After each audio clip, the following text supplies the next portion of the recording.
In this story, an ambitious and brave knight is destined to die on the battlefield.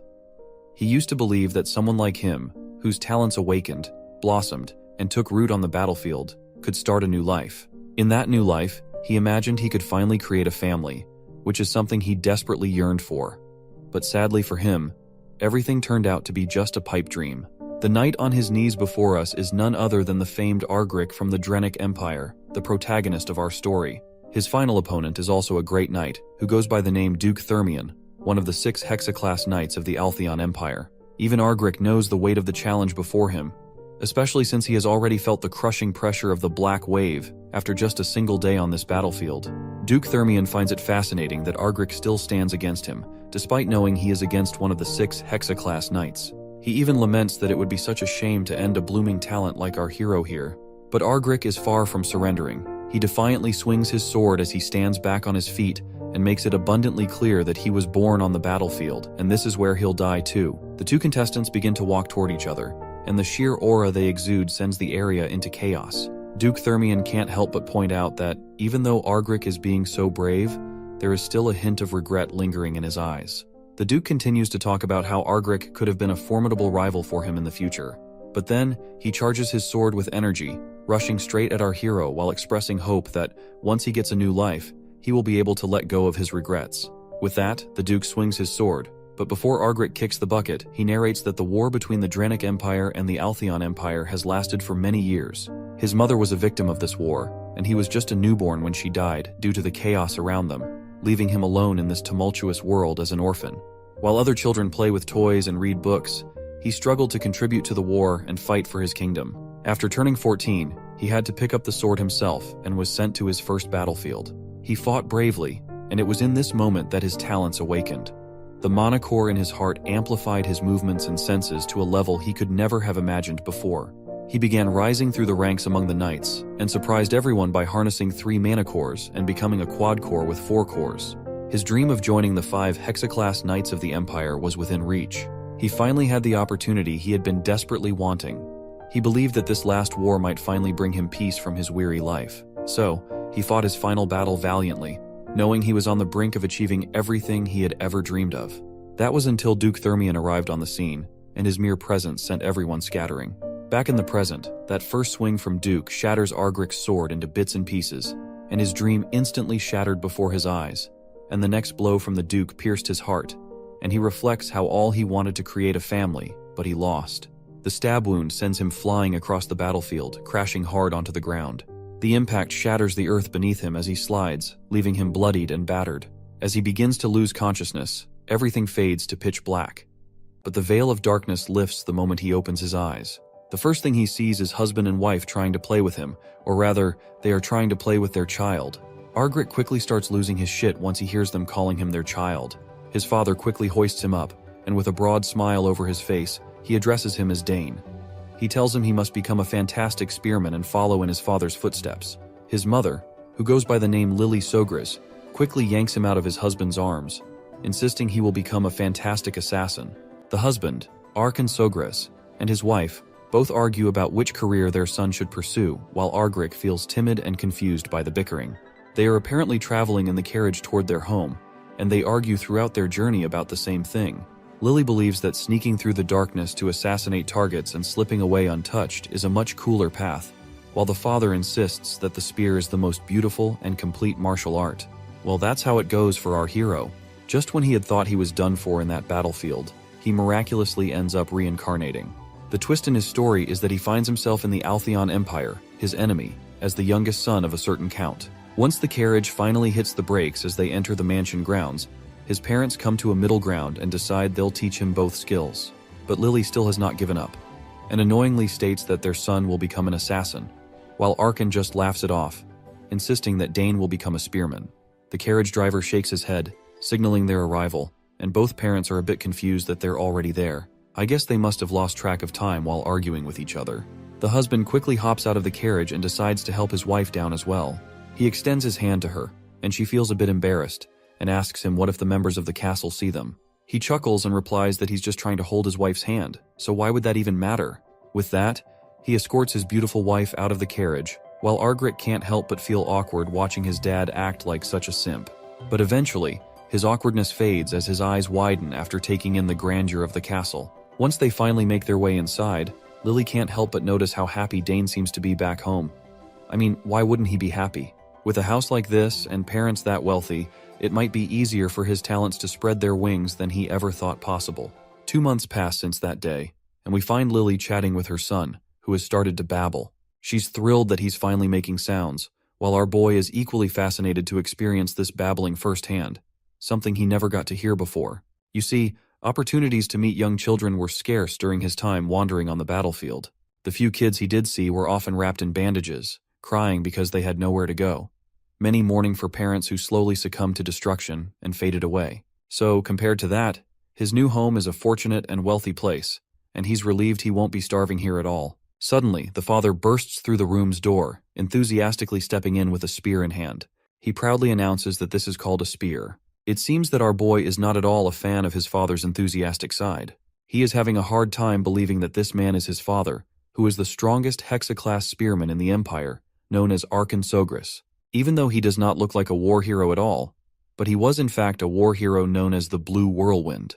His wife gets annoyed and starts pushing him away from the kid, asking how he could enter the child's room with something so sharp. The man begins to lose his cool under her intense gaze and timidly says he just wanted to show it to Dane. But she's giving off a deadly vibe, reminding him that didn't she tell him they wouldn't be teaching their son anything until he reached an appropriate age? Well, it's not surprising that this grown man is trembling in fear under her sharp gaze, because his wife is the best assassin in the Empire. Meanwhile, she argues that if he keeps this up, she's going to teach their son the basics of stealth while he's still young too. He tries to argue that everyone is doing early education these days. Even one of the famed magic houses, known as House Teleport, puts a staff next to a child the moment they're born. But his wife gets annoyed again and asks if the spear looks like a staff to him now. Meanwhile, our boy reflects and tells us that the reason his parents are putting so much importance on his future is that his 2 older sisters chose careers that have nothing to do with spear fighting or assassination. Noon arrives, and we see his 2 sisters playing around with their younger brother, making his cheeks look all sore. One of his sisters, Arabella, laughs and says he looks even cuter now with stuffed cheeks. Meanwhile, our boy narrates about Arabella and reveals that because of her talent in magic, she has been on the path of a mage since she was little. By 12, she was already a 3-chain class mage, and since the highest class for a mage is 9 chains, it means she's a genius who has already surpassed the entry level. Arabella then asks his little brother if he wants to learn magic with her later, saying she has gotten bored learning by herself every day and would be happy to teach her little brother a thing or two. While Arabella is full of energy, her sister Claire is totally the opposite. Nervous and composed, she timidly says she can teach him summoning, since it's a handy trick to have in your back pocket. Just like Arabella, Claire is a talented girl who excels in summoning. She successfully made her first summon at the age of 7 and can now handle 2 summons at once. Arabella then playfully tells Claire to touch him, insisting he's just too soft. But Claire seems wary about touching him, unsure if she should. Meanwhile, Dane is acting all cute and chummy, and reflects how he initially thought Claire didn't like him. Now he realizes it's more like she's feeling jealous because he's the youngest in the family now, stealing all the attention. Eventually, Claire extends her hand and gently touches his nose. She gets ecstatic and exclaims about how soft he really is. She touches him again and promises to teach him everything once he grows up. Dane can't help but find it a bit overwhelming how everyone wants to drill their own specialties into him. His father is a Hexa-class spearman. His mother is a talented assassin, though a retired one. And his eldest sister is a genius mage. Then there's Claire, who's also a genius summoner. The house of Count Sogres is the perfect noble family, the ideal family he always imagined. He wonders if there's even a point to seeking revenge in this new life. Sure, his death was regrettable, but that place was a battlefield. It's almost funny to think about taking revenge on someone who beat him fair and square. The entire family gathers in the hall, arguing among themselves and trying to convince each other how their specialties would suit Dane better. Watching this heartwarming chatter among his family brings a smile to Dane's face because this is the kind of family he's always hoped for, and he's glad he was born here. But when things start to escalate and everyone begins to fume at each other, he starts to doubt if this is what a harmonious family is really like. We then learn about the special ceremony that exists in the House of Sogres, which is known as the choosing ceremony. You see, when a child is born into the family and turns 1, various objects are placed on a table in front of them, and people try to predict the child's future based on what object they grab. Since a year has flown by, today is young Master Dane's turn, as he has already turned 1 year old, and he will choose his class. The gathered guests chat among themselves, noting how the young ladies became a mage and a summoner, and they wonder what young Master Dane will choose. They decide to make their way to the ceremony hall to find out what Dane will choose. Once the guests gather in the grand hall, we see that Dane is sitting near 4 different items, each belonging to a different class. As the crowd gathers around the table where Dane is sitting, his mother tells him he just needs to choose the one he likes. However, Dane doesn't look quite sure about what he should pick. He glances at his father, who is eagerly waiting for him to pick the spear. His father is smirking while thinking that little Dane will probably be drawn to the dragontail spear. Apparently this spearhead is made from rare ducran, and when mana is imbued in it, it becomes as sharp and heavy as the mana the user puts into it. On the other hand, his mother feels happy and proud while thinking that Dane is too handsome to become an assassin. Still, she's sure he'll end up choosing the dagger. This dagger isn't just any simple knife. It's called Nighthorn, and is made from ethereal ore, which can hold all the world's elements and store multiple different poisons. Just like their parents, Dane's sister is confident that he will become a great mage, and that he'll choose the pouch to keep the mage's legacy alive.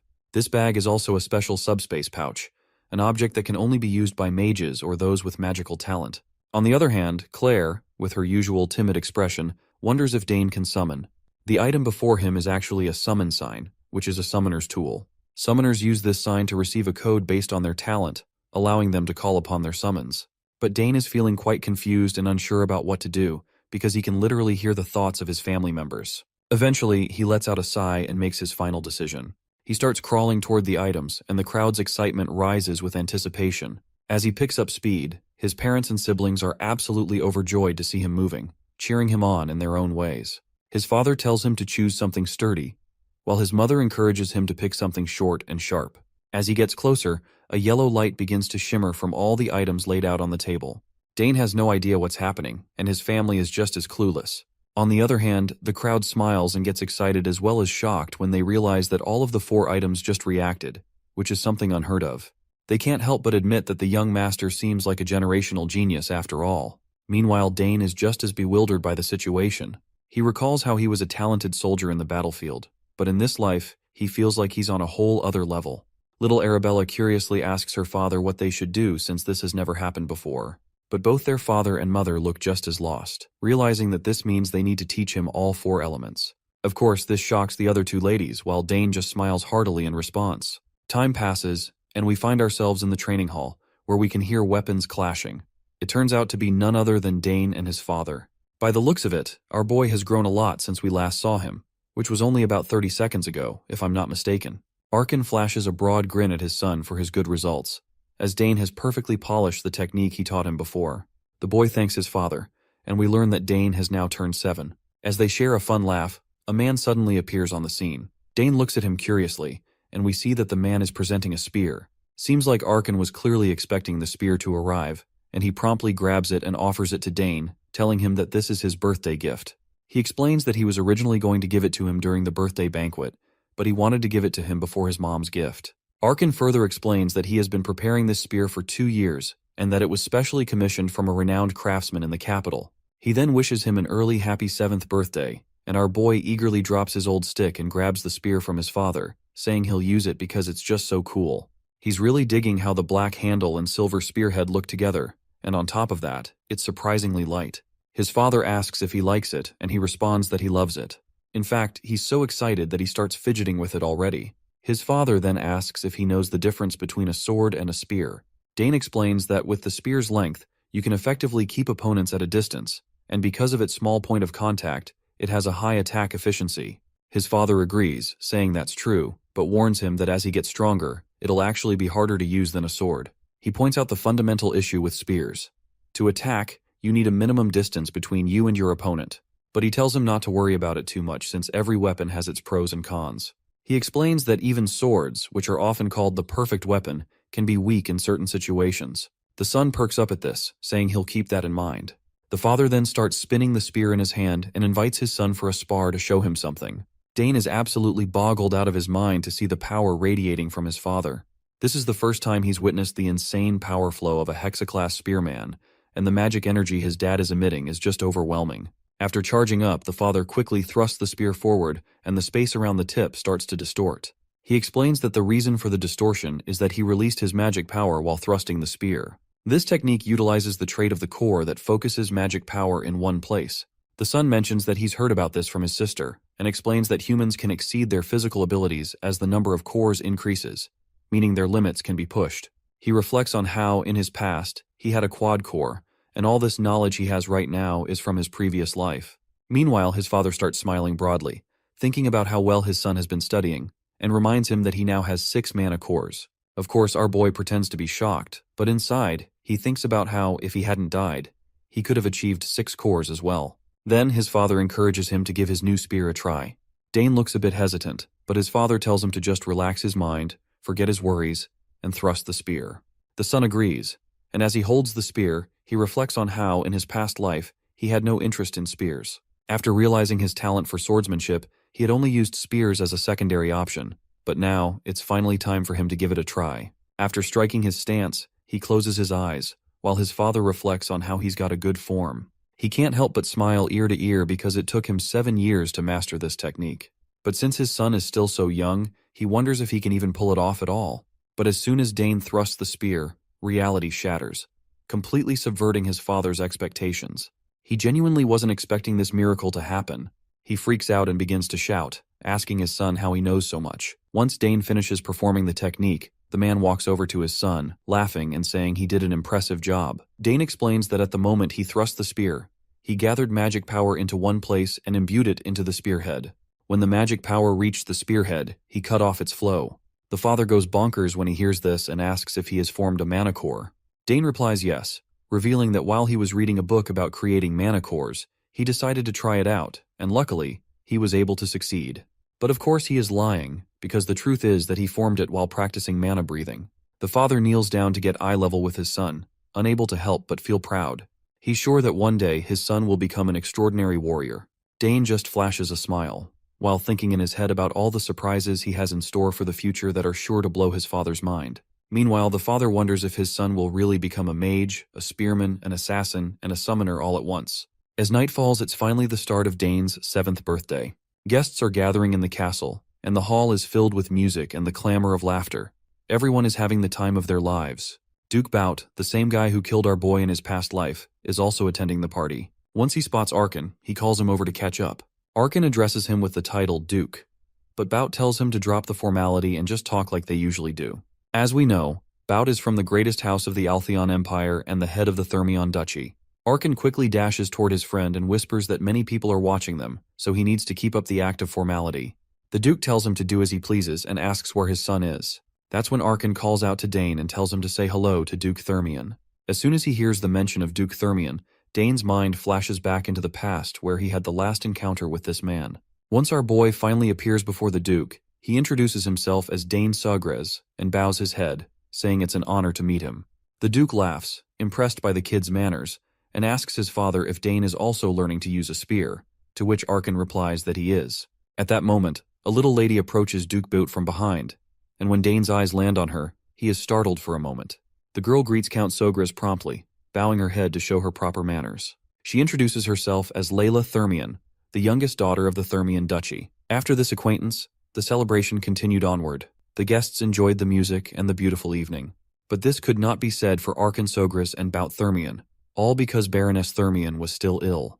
And despite Bout's best efforts to find a cure or method to cure her, nothing worked. Arkan hoped that this was all just a temporary ordeal and his friend's wife would get better soon. But still, Bout warned him that if he suddenly disappeared, it would mean that his wife felt worse, and he used a teleportation scroll to return to the capital. Anyway, today is a party for Dane, who had just disappeared somewhere. To Bout, he seemed quite the witty child, and he wanted to talk to him a little more. Arkan didn't know where his son was either, and noticed that Miss Layla had disappeared with him. Finding them turned out to be quite easy. The two went for a walk together. They probably didn't like this boring party like dozens of others.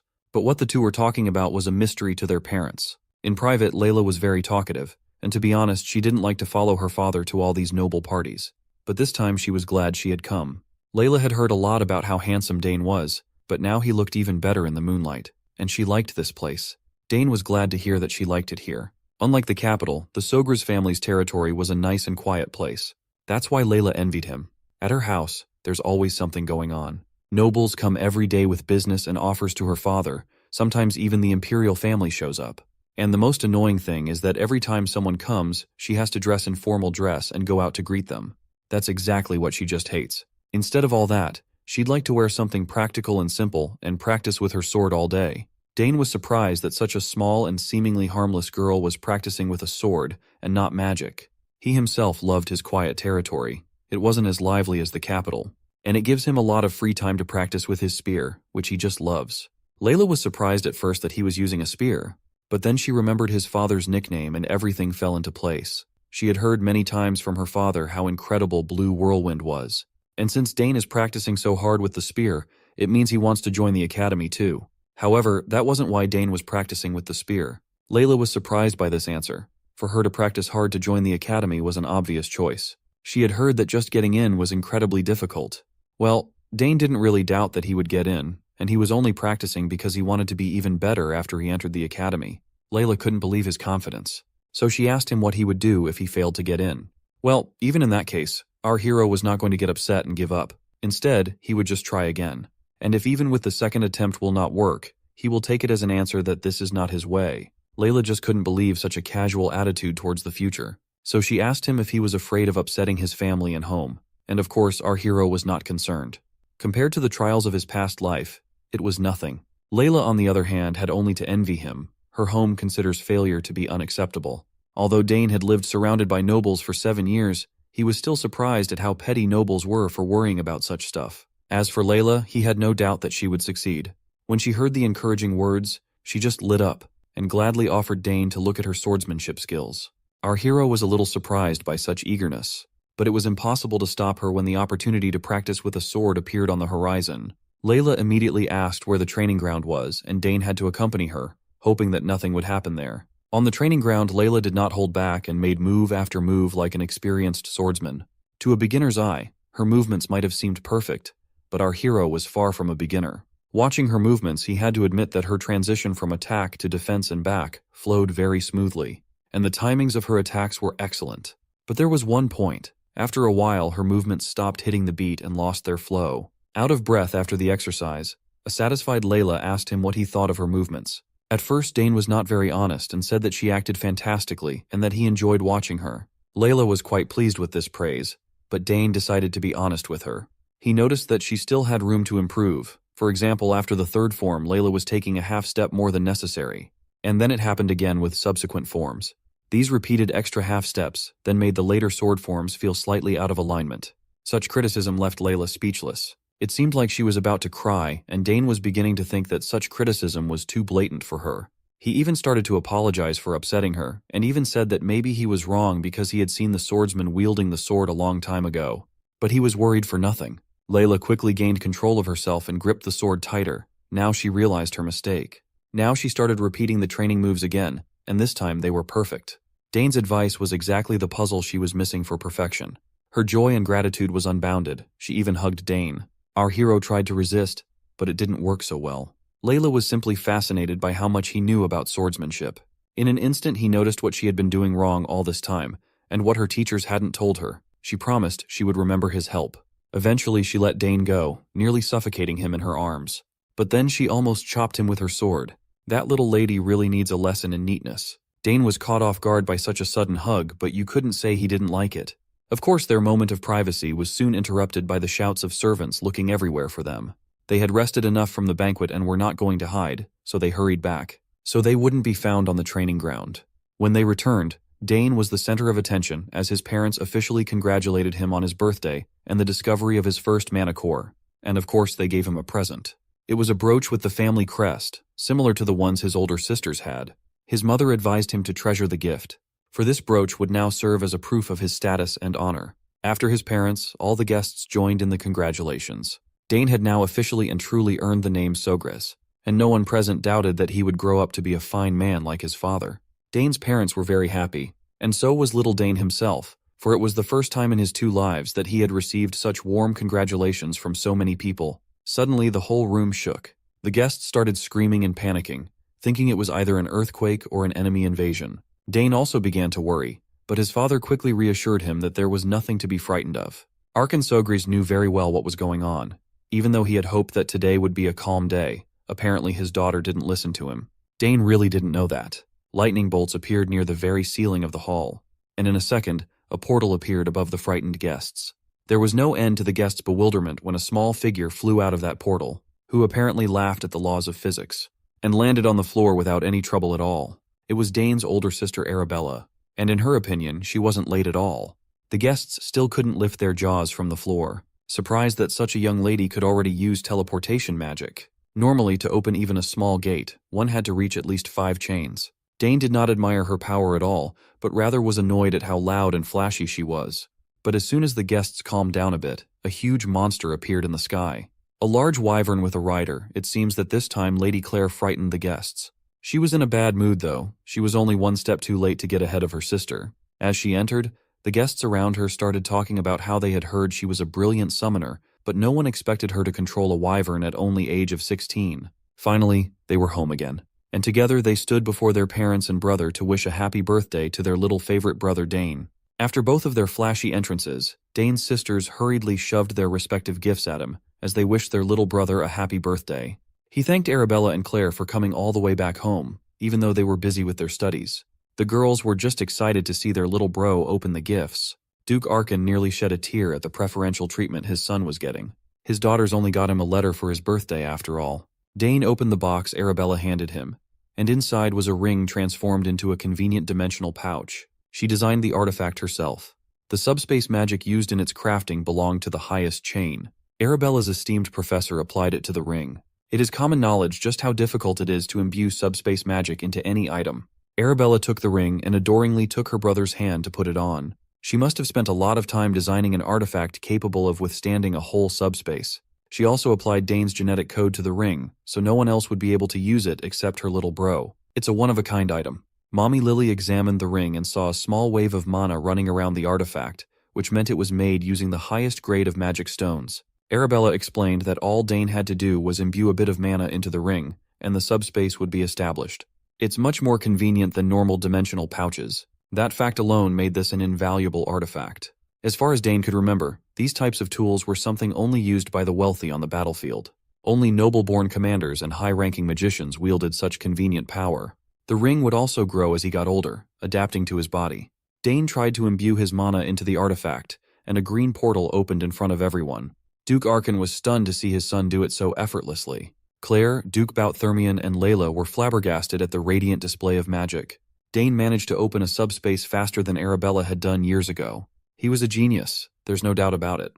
It would be a groundbreaking feat if he managed to cultivate both a mana core and a mage's circle at the same time. After the display of magic, Claire came up to her little bro and handed him her gift.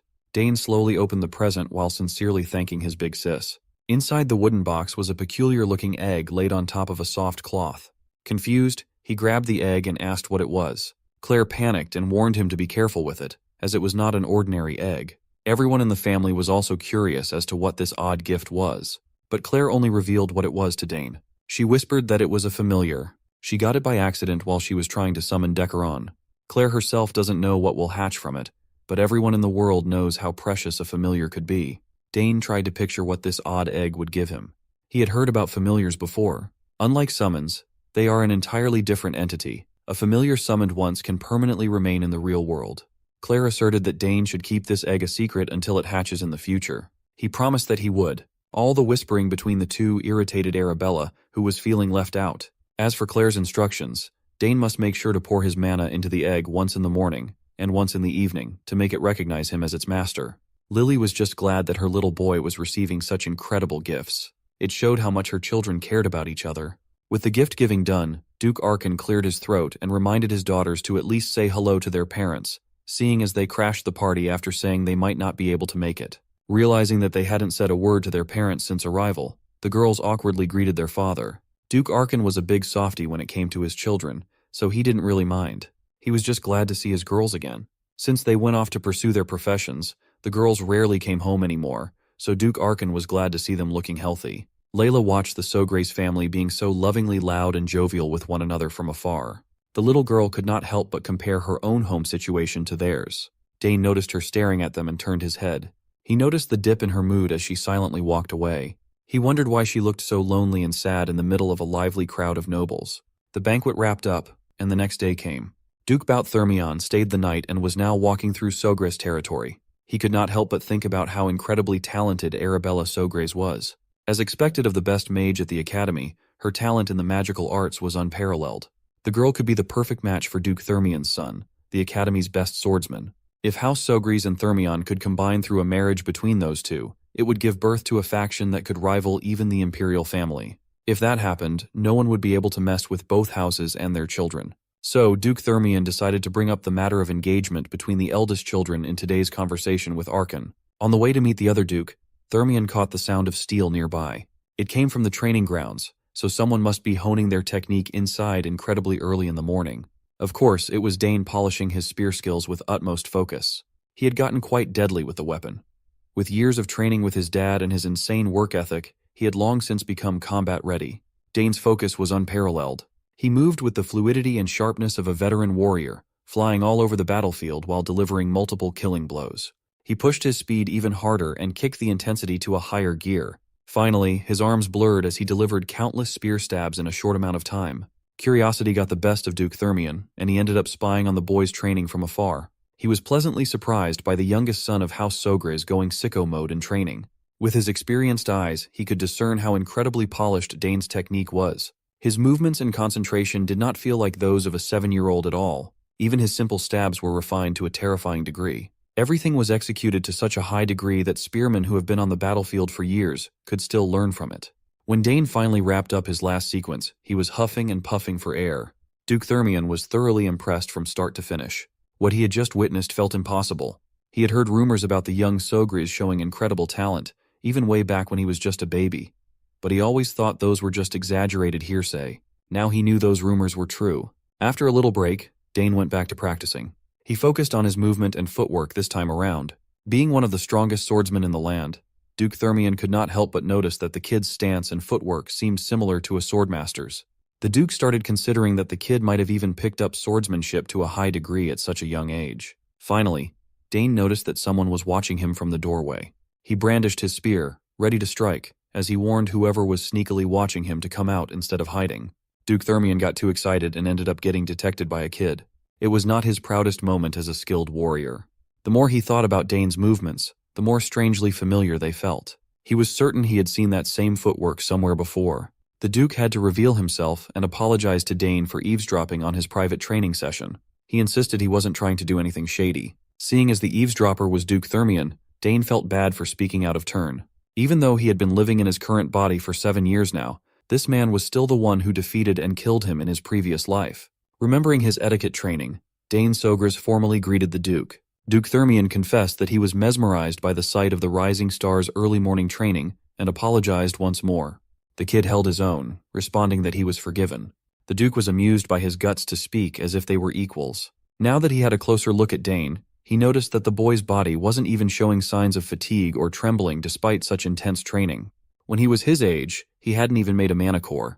The Duke pointed out Dane's excellent stabbing attack, observing that the boy had inherited Archon's talent with the spear. The spear itself was also crafted really well.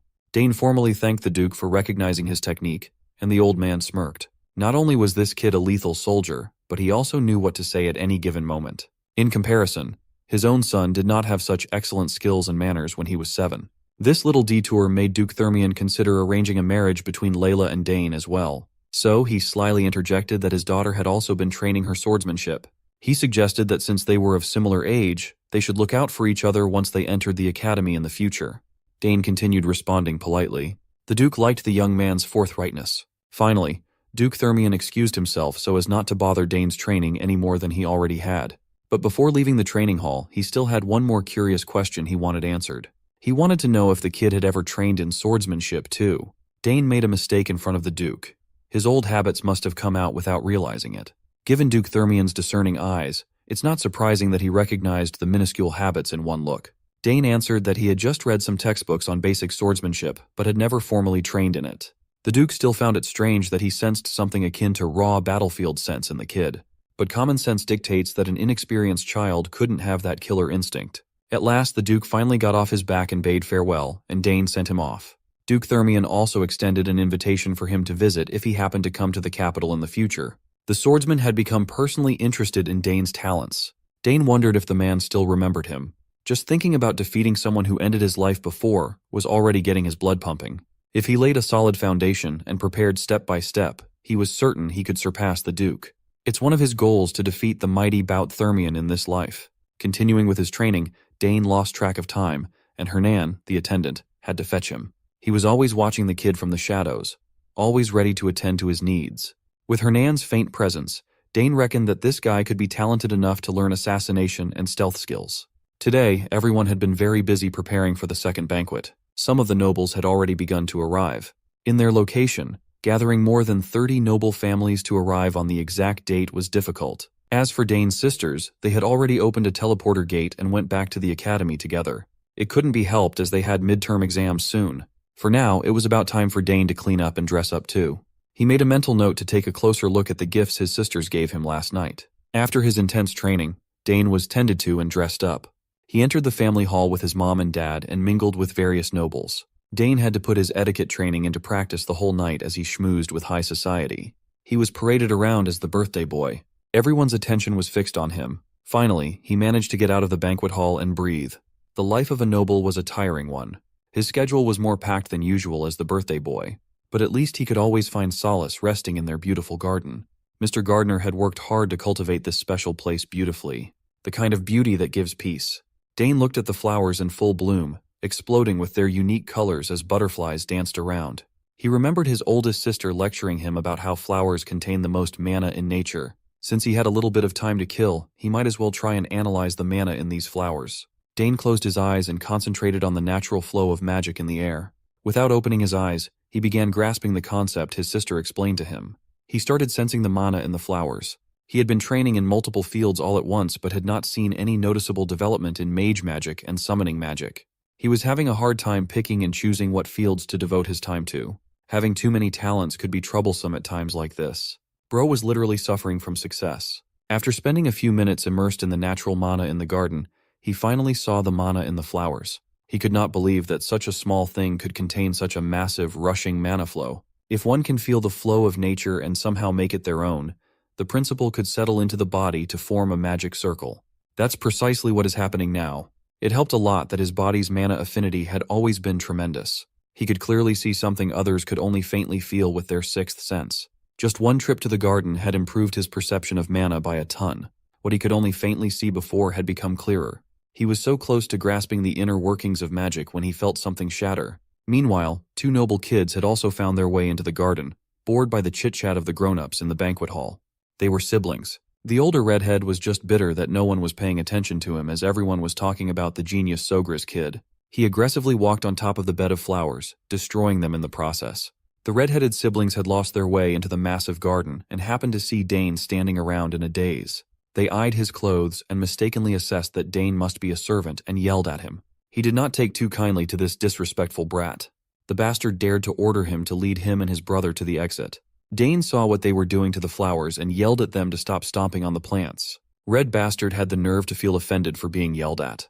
Dane asked why they were ruining the flower bed instead of using the garden paths. Red Bastard saw that he was small and continued acting obnoxiously. Then came the flaunting of their family name as all noble brats do. Dane didn't care though.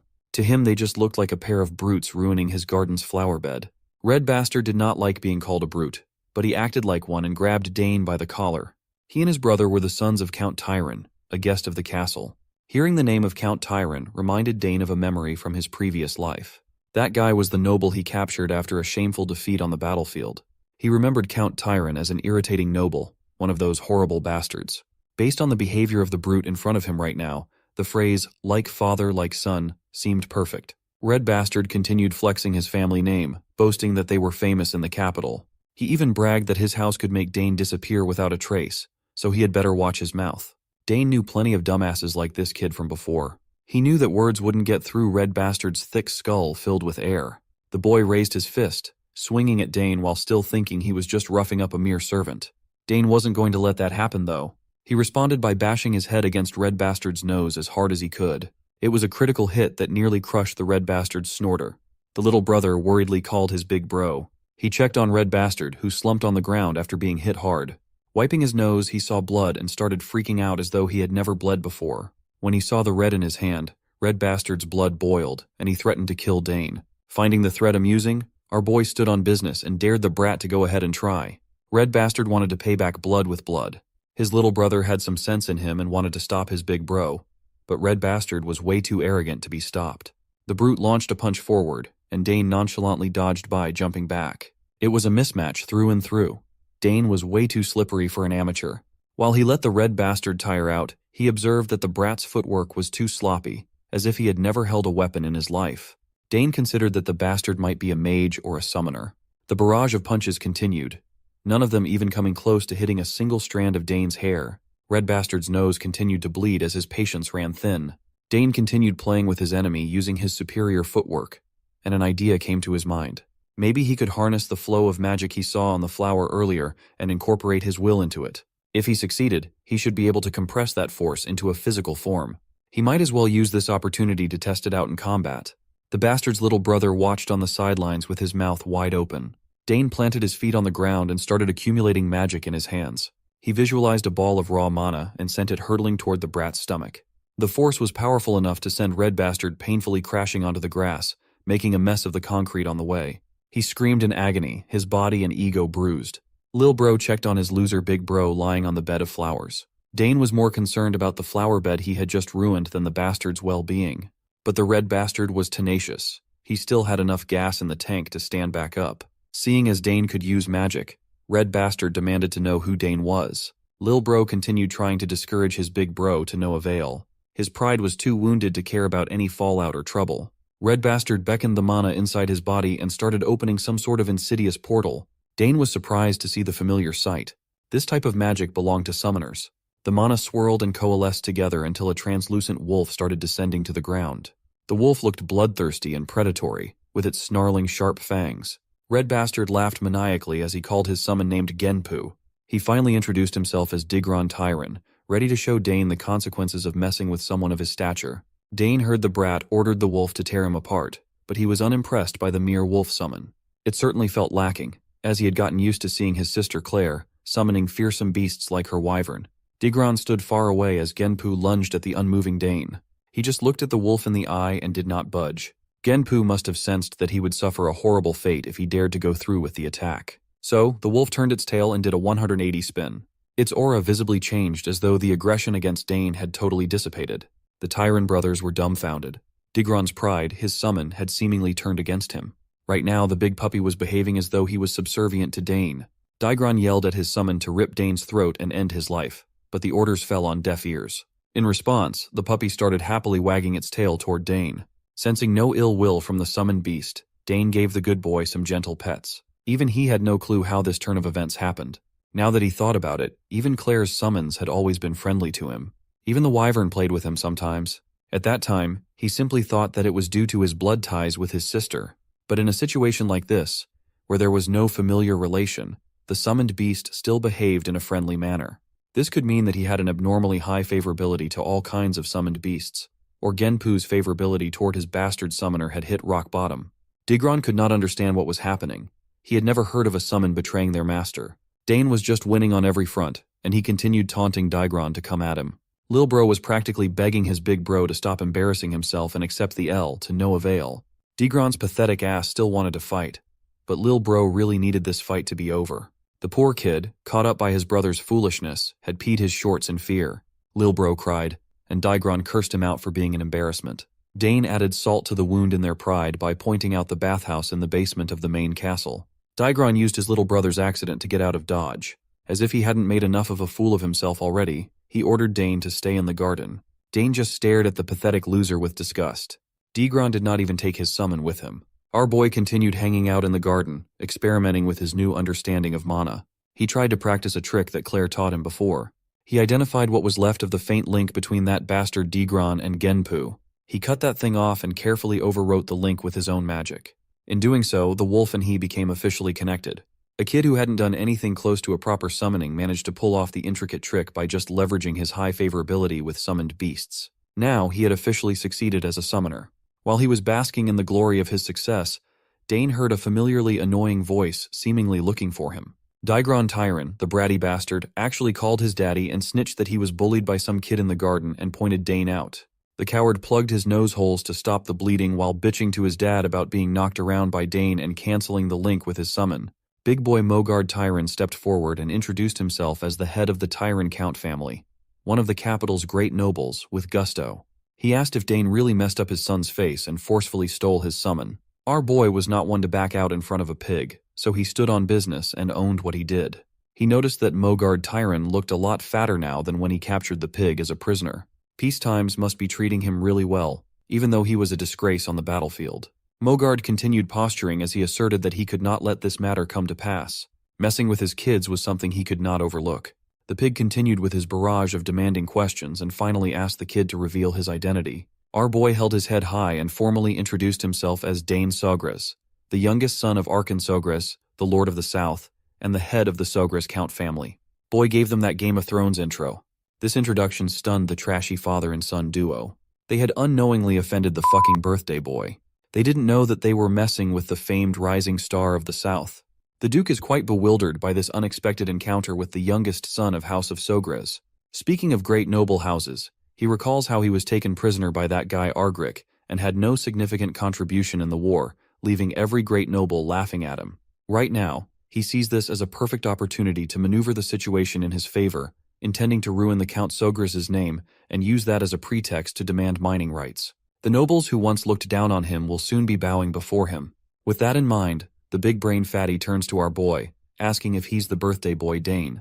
My guy just shakes his head in response and confirms it positively. The fatty is barely holding on to his frustration, because he definitely did not come here to celebrate the birthday of some brat. He then points at his shitty son, Digron, and asks Dane how he plans to repay the humiliation he caused his son. Not only did Dane injure his son, who is a guest invited by Sogres, but he also stole their summon, which is a grave crime. The shitty son also agrees with his equally shitty father, telling Dane that this is his last day. The fatty then also threatens our boy, stating that he's going to speak with Count Sogres personally and hold him accountable for his actions. Dane just acknowledges what the fatty is saying and further states that before heading toward his father, he wants his son to apologize first. Of course, the chubster starts fuming out of his mind, asking what the hell he's talking about, while his son grits his teeth in anger as well. But Dane makes it clear that while it's true he hit his son and hurt him, it was all in self-defense against a threat to his life. Plus, he emphasizes that he didn't steal their summon. Genpu chose to follow him. The trash son quickly pipes up, claiming that there's no way Genpu would do that, and tells his father that Dane is lying. That's when the father takes a moment to reflect. He recalls hearing that the second daughter of House Sogres is a genius summoner, so he's sure there's a good chance that girl taught Dane how to forcibly cut off a link between familiar and master. The chubster keeps going back and forth with our boy, while Dane can't help but feel like this is such a drag. Eventually, Mogard decides to simmer down, because after yapping for so long, his jaw is literally hurting. He tells Dane that he won't scold him any longer, and decides they should go see what Count Sogres has to say about the situation. With the speak of the devil, the Count himself arrives on the scene, accompanied by Duke Thermion. Of course, both the trash son and his father are absolutely boggled to see Count Sogres, and what's even more mind-boggling for them is that Duke Thermion is here too. As night descends, we see the red-headed boy giving his testimony to the Count about how he just got lost in the garden with his little brother, which is why he asked Dane to guide them. He continues yapping and making up stories, while Dane stands behind him nonchalantly, thinking how his father is actually listening to this guy yap. I guess that's not surprising to him, given how Count Sogres cares deeply about his family and its reputation. He's not the type to be biased toward any one side, even in conflicts with outsiders. He can tell right from wrong. After finishing his story, the red-headed boy wraps up by stating that all of a sudden, Dane headbutted him and kept using this weird technique to mock him. He claims that to scare Dane off, he called out to his summon, but Dane just stole his summon from him and tried to attack back. Once Digron is done speaking, Mogard steps up, telling the Count that he only intended to give Dane a warning.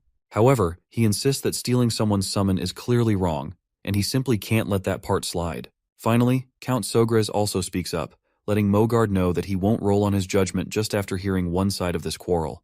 He wants to hear what Dane has to say, then assess the whole situation before drawing a judgment. He also reassures Mogard that if he's worried about any biased judgments, Duke Thermion will also give his opinion on the matter. The Duke quickly smirks and states that if this is that important, he can handle it. Mogard feels frustrated as his face sweats profusely. He knows he's about to get screwed. Getting Thermion involved is only going to complicate things further, and he's not feeling good about it. Count Sogres gives the green light to his son to explain himself, and Dane braces himself, claiming that what Mogard's son said wasn't entirely accurate, but some of it is actually true. He then explains that the flowers they grew with such care in their garden were stepped on as he pleased. So he only told Mogard's son to get out of there, which made Mograd's son angry and started the fight. Of course, both Fatty and his son are absolutely awestruck after hearing these brutal truth bombs, with the son even trying to deny it by calling Dane a liar. But the Count tells Dane to continue, so our boy further explains that when Mogard's son summoned Genpu, his command was to kill him. He also clarifies that he didn't steal his summon. Rather, Genpu came to him first and saw his goodwill. The Duke is utterly bewildered to see how fluently this 7-year-old is speaking, with such grace and a proper choice of words. Dane, on the other hand, confirms once again that he never stole anyone's summon. Mogard loses his cool, stomping his feet on the ground and calling it nonsense. He claims it's impossible for a summon to submit to someone who isn't even a summoner, insisting that Dane must have used some shady technique to pull it off.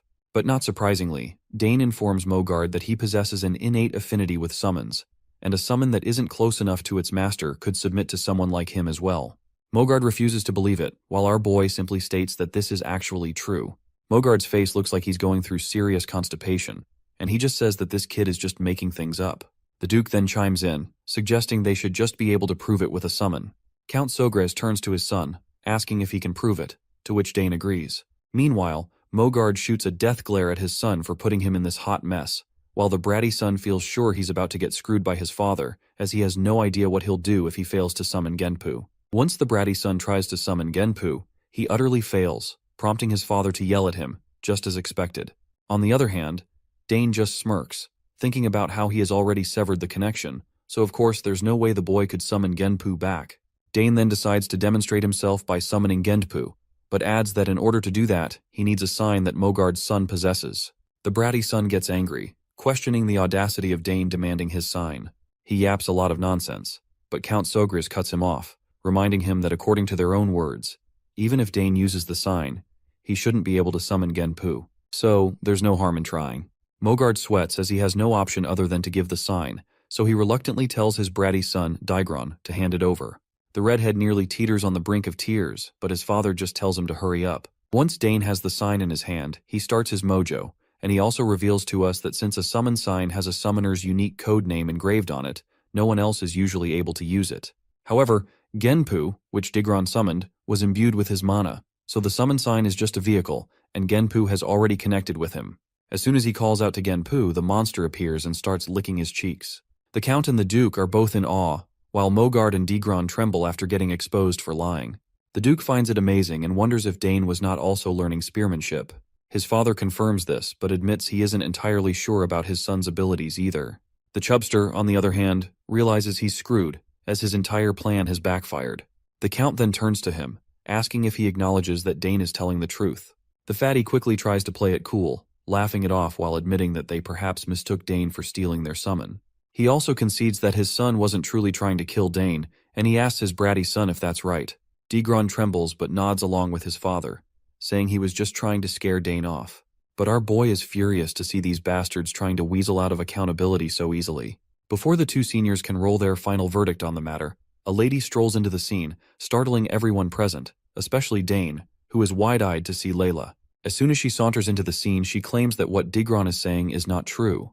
Her father quickly asks what brings her here, and she responds that she happened to hear his voice while taking a walk. Before continuing the conversation, she promptly greets the fatty and Count Sogres. The fatty stutters in surprise as he tries to reciprocate with her gesture, clearly taken aback by the unexpected encounter with the Duke's daughter. Count Sogres then quickly gets to the point and asks her about her claim that Digron was lying. She confidently confirms this, saying she indeed overheard their conversation earlier during her stroll. Digron starts to lose his cool at the thought of her having heard everything, because that is definitely not good news for him. She then goes on to explain all the juicy details, and my guy can't help but smirk at this unexpected twist that somehow turned in his favor. A while later, the fatty tells his trashy son to hurry up and apologize to Count Sogres. The son quickly mumbles, saying he was wrong, but the Count tells him to apologize to Dane instead, not him. The Chubster quickly shoves his son towards Dane, telling him to apologize quickly. The bratty son looks uncomfortable, and hesitates before stuttering out a weak, half-hearted sorry. Dane, however, is far from satisfied. He can tell the apology is insincere, just some obligatory gesture because his lie got caught after a third-party witness stepped in. Dane doesn't really want to accept this lame apology, but thinking back to his past experiences, he decides to be the bigger person. Instead of being stubborn, he decides shows some generosity. With that in mind, Dane accepts the bratty son's apology, and the kid lights up with happiness, eagerly thanking our boy for letting him slide. Meanwhile, the fatty father also lets out a sigh of relief, realizing how close he was to losing everything. On the other hand, the Duke, who might just be Dane's future father-in-law, can't help but to think how he already knew Dane was a special kid. After all, he could have easily been stubborn about the whole thing, considering the opposing party was clearly in the wrong from the start. Finally, the Count makes it clear that since Dane accepted the apology, there won't be any further arguing about the incident. However, he emphasizes that he had no intention of letting this slide, especially since Daigron attacked Dane in order to kill him. The fatty father starts sweating bullets after seeing the Count so fired up about the situation. As he tries to speak up, the Count tells him to shut his yap and orders him to take his family and leave the castle immediately. The news shakes the fatty's world to its core. If he's thrown out now, his reputation will be shattered, and he's desperate to remain in the castle no matter what it takes. He desperately grabs the Count's hand and starts begging for forgiveness, claiming he'll do anything Sogris asks of him, but he just wants him to forgive him this one time. But the Count quickly yanks his hand away, making it clear he has no need for the fatty. He tells him that soldiers will be arriving shortly to officially escort him out. With that, he starts storming out of the scene with his son, leaving the fatty behind, who is desperately begging for forgiveness. Sogris also tells Duke Thermion it's time to go, and Duke promptly calls for his little girl as they start walking away. As they stroll off, Dane turns his head back to look at them, feeling satisfied that they're getting what they deserve. After all, they started this whole mess, so it's only fair they reap what they sow. Anyway, he learned something important today, which is that his father can be quite scary when he's in angry mode. Duke Thermion then asks him if it's true that he defeated that bratty son of Mogard with a mana bullet, and Dane quickly confirms it. The Duke then can't help but point out how talented Dane is, not just in spear fighting but also in summoning and magic. It's truly outstanding, and he's sure that history has never seen such talent before. The proud father flashes a grin, saying he's also proud to have such an exceptional son. Meanwhile, Dane is just soaking up all the praise while Layla is freaking out, struggling to believe what she's hearing. Duke Thermion then points out that while talent is one thing, Dane is also incredibly calm.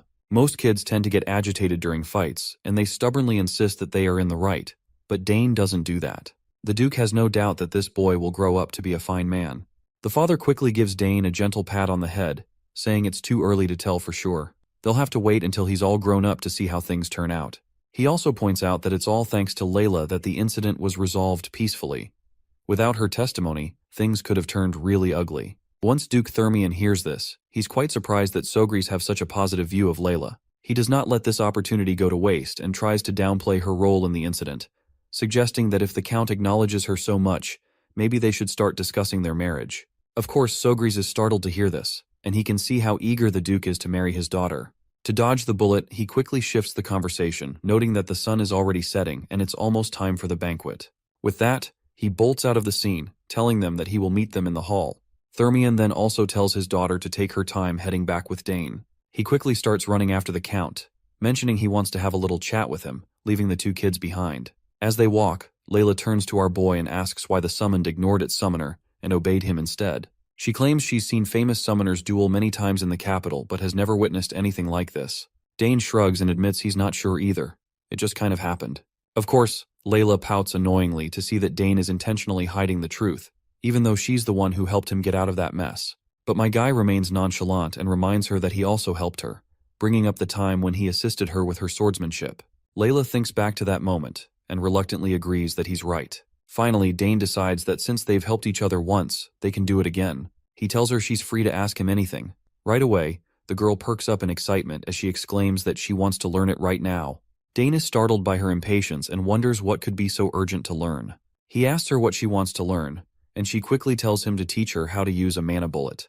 Dane asks her why she's so eager to learn the mana bullet, and Layla quickly responds that she wants to grow stronger and faster. She hopes to form at least 2 mana cores before entering the academy. Dane wonders why she's in such a rush since she's still so young. He gets the answer for his confusion as soon as she reveals that she wants to grow up quickly to make her mother happy. Her mother loves her a lot, and Layla is certain that becoming stronger would make her proud. Hearing her mention her mother, Dane recalls hearing adults talk about Countess Thermion being bedridden. With that in mind, I guess he has no choice but to help her. Layla bursts into a happy little dance and declares she's ready to start training tomorrow, though she would not mind starting training from tonight as well, especially since she is not sure how long she is going to stay here in the mansion. Dane just shakes his head and tells her she can start whenever she wants. He assures her that once she understands the flow of magic, learning the mana bullet won't be too difficult. Layla then eagerly asks what he'll want in return for teaching her. Dane falls silent, which makes it pretty clear that the request he has in his mind won't be as easy as just showing someone how to use magic bullets. The scene then transitions back to the banquet hall, where guests are whispering and murmuring among themselves about that fat father Tyron. They've heard that Count Tyron got kicked out of the castle, and they're all wondering what he did to deserve that. Some guests mention that Tyron's eldest son caused some kind of incident by picking a fight with the young Master Dane and ended up getting taught a lesson. They chuckle among themselves, amused at the thought of the fat cat coming here only to be humiliated and embarrassed. Word has also spread that young Master Dane is an outstanding summoner. One guest wonders if that means the Sogre's house will now be a prestigious summoner house. However, another chimes in, saying that's not all. Young Master Dane can also use magic, which is something they're having a hard time believing. We then see this big mustachioed man introducing himself to Dane as Baron Opent. He asks our boy if he happens to know anything about the Opent territory in the east. Dane humbly bows his head in respect and replies that he's heard the territory is famously known for its grilled trout and sapphires. The man laughs heartily while admitting that Dane is absolutely right. He goes on to say that the Opent house's trout and sapphires are the best on the continent. He then shoves his daughter forward, saying he almost forgot to introduce her. The girl steps forward and introduces herself as Sylvia Opent and politely greets him. Dane is startled to see her and nervously reciprocates with her gestures and gives his own name. I have no clue why he is so nervous around her, but it looks like we are about to soon find out. She dashes toward him with a mischievous look on her face and whispers that she's heard he's the one inheriting House Sogre's in the future. Dane fumbles out an unsure response, and Sylvia enthusiastically tells him to stop feigning ignorance. She claims that she has heard he's talented in many ways, and bluntly tells him that she will be under his care from now on, especially since there's a possibility they might become family in the future. And there it is. Dane's nervousness around her makes total sense now. This girl is just too direct, and she didn't even hesitate for a second.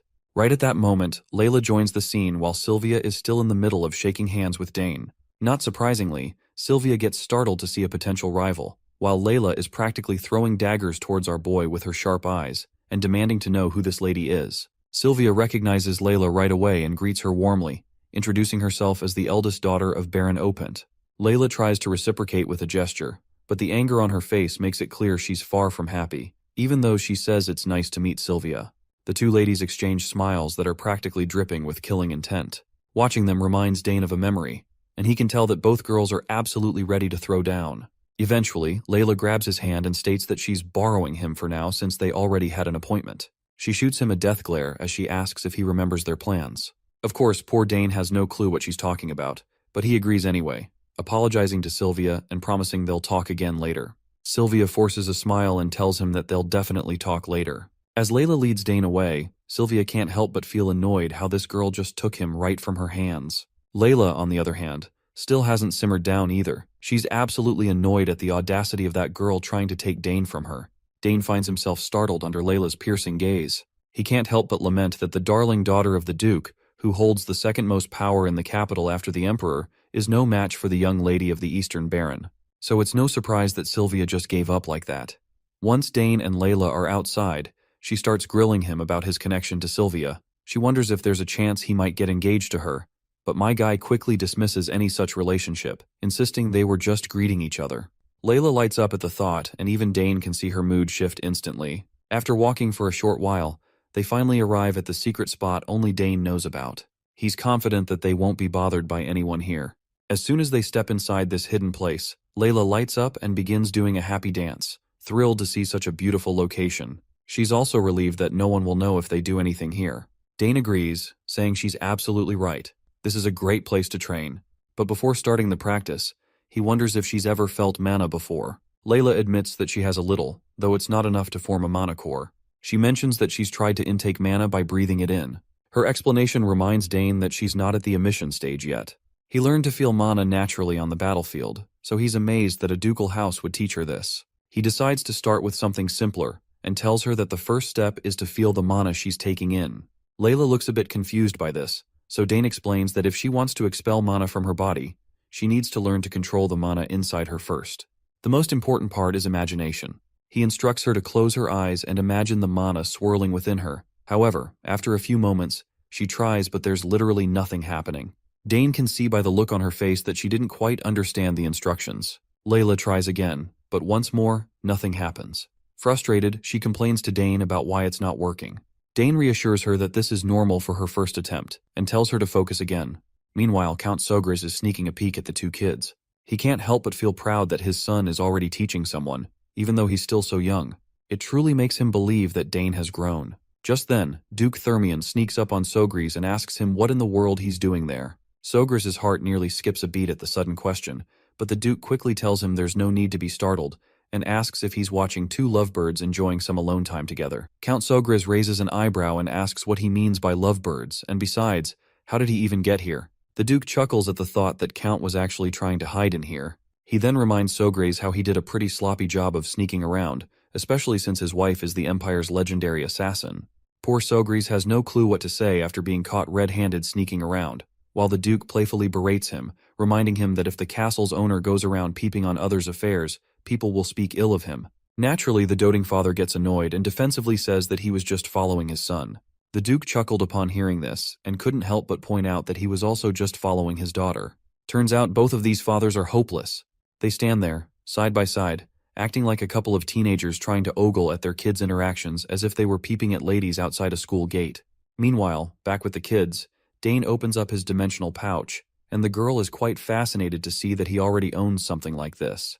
When Dane mentions that his eldest sister made it for him and gave it as a present recently, Layla starts to feel jealous. Unlike him, her older brothers stopped paying attention to her once they entered the academy. He then pulls out a mirror from the dimensional pouch, and the girl casually asks what they're going to do with it.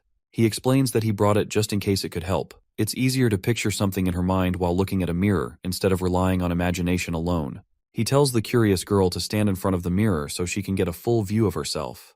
The girl quickly positions herself in front of the mirror and starts doing the magic limbo again. This time, Dane can tell she's being quite serious about it. She takes a deep breath while both doting fathers quietly squat down on the ground, as if they're taking Indian-style dump. Duke can't help but point out that Lilia seems to be taking a liking to Dane. Sogris asks if it's really that way, and Duke explains that it is, because it's unusual for Lilia to get along with someone so easily. Sogris asks if that's really the case since she seems like a bright child.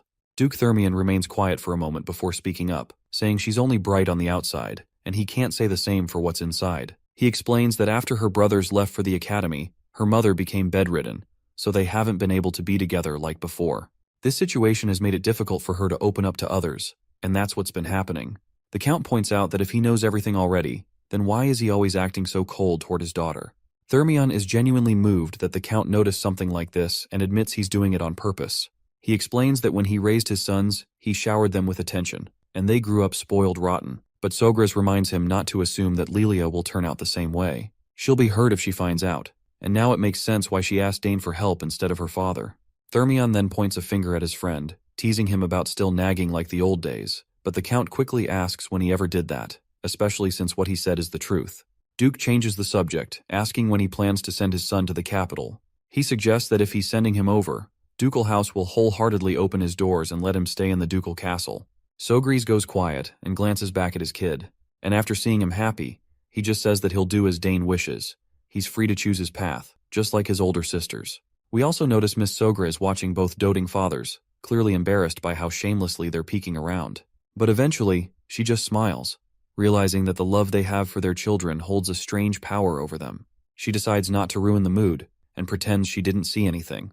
Back with the kids, Lilia thanks Dane for his help and calls him a real genius. She admits that while everyone around her calls her a genius, she feels like weak sauce compared to him. While Dane nonchalantly looks around to see if both fathers have quietly left, he assures her that this is only the beginning, and she'll definitely grow stronger too. She then asks him if he's going to the academy, since it's the only place where all of the Empire's geniuses gather. To that, he says he's not sure yet, and he isn't convinced that he needs to go there since he can get pretty strong just by training alone. The girl starts to berate him for his narrow thinking, and reminds him that attending the academy for studying isn't everything. It's the gateway to forming his noble faction, and it's the best way to build connections from a young age. Dane is amazed that she's actually pretty smart for a 7-year-old, and understands how the real world works. He finally responds to her argument, saying he already knows about that, but he's just not interested in going to the academy yet.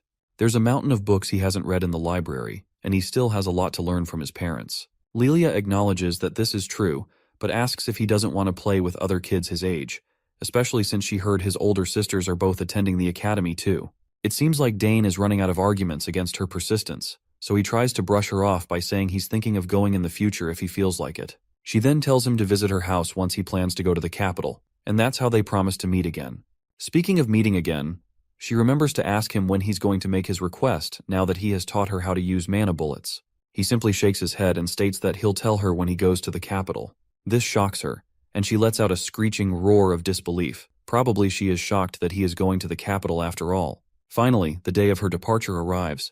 As Lilia's carriage starts rolling down the road, Dane looks at a stone-like object in his hand that was given to him by his future father-in-law.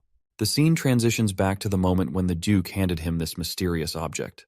When Dane asks what it is, the father-in-law replies that it's his birthday present and hopes he'll like it. He further reveals that the symbols of their Thermian house are revenge, the sword, and the blacksmith, and the history of the house began with their progenitor, who was a blacksmith. Thanks to him, their house has the best forge in the Empire, in fact the best forge on the entire continent. All of the Thermian-made weapons that protect the Empire were crafted in that forge. Of course, our boy already knows all this because, according to his past knowledge, all the ores in the world can be found at that forge, and all sorts of mystical weapons and artifacts are created in the greatest forge on the continent.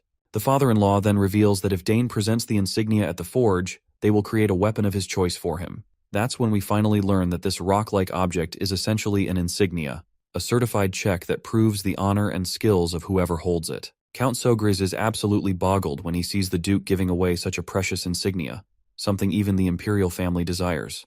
The Duke simply pats his son-in-law on the head and tells him to grow well and help his father. His potential wife waves a last goodbye to him, and that's how they part ways. In the present moment, his mother squats down next to him, and after seeing his dejected face, she asks if he's upset that they left. He admits he is, saying she was practically his first friend. His mother reassures him that once he goes to the capital, he'll be able to meet her again and will even become more handsome, which will surely impress her. Well, I guess his mother is right, since he can't stay here forever, and he will have plenty of opportunities to see her again in the future. So he wishes her well until they meet again. Meanwhile, as the Duke travels in his carriage, his mind is still occupied with thoughts of Dane. He finds it strange that every time he looks at him, he is reminded of that warrior, Argyric, who showed the ability of a triple-class warrior at a young age. He's sure that if Argyric were still alive, he could have become one of the Hexa-class knights of the Drenic Empire. That's why he hopes to see Dane again when he has grown stronger. A few days later, we see our boy sitting alone before the egg.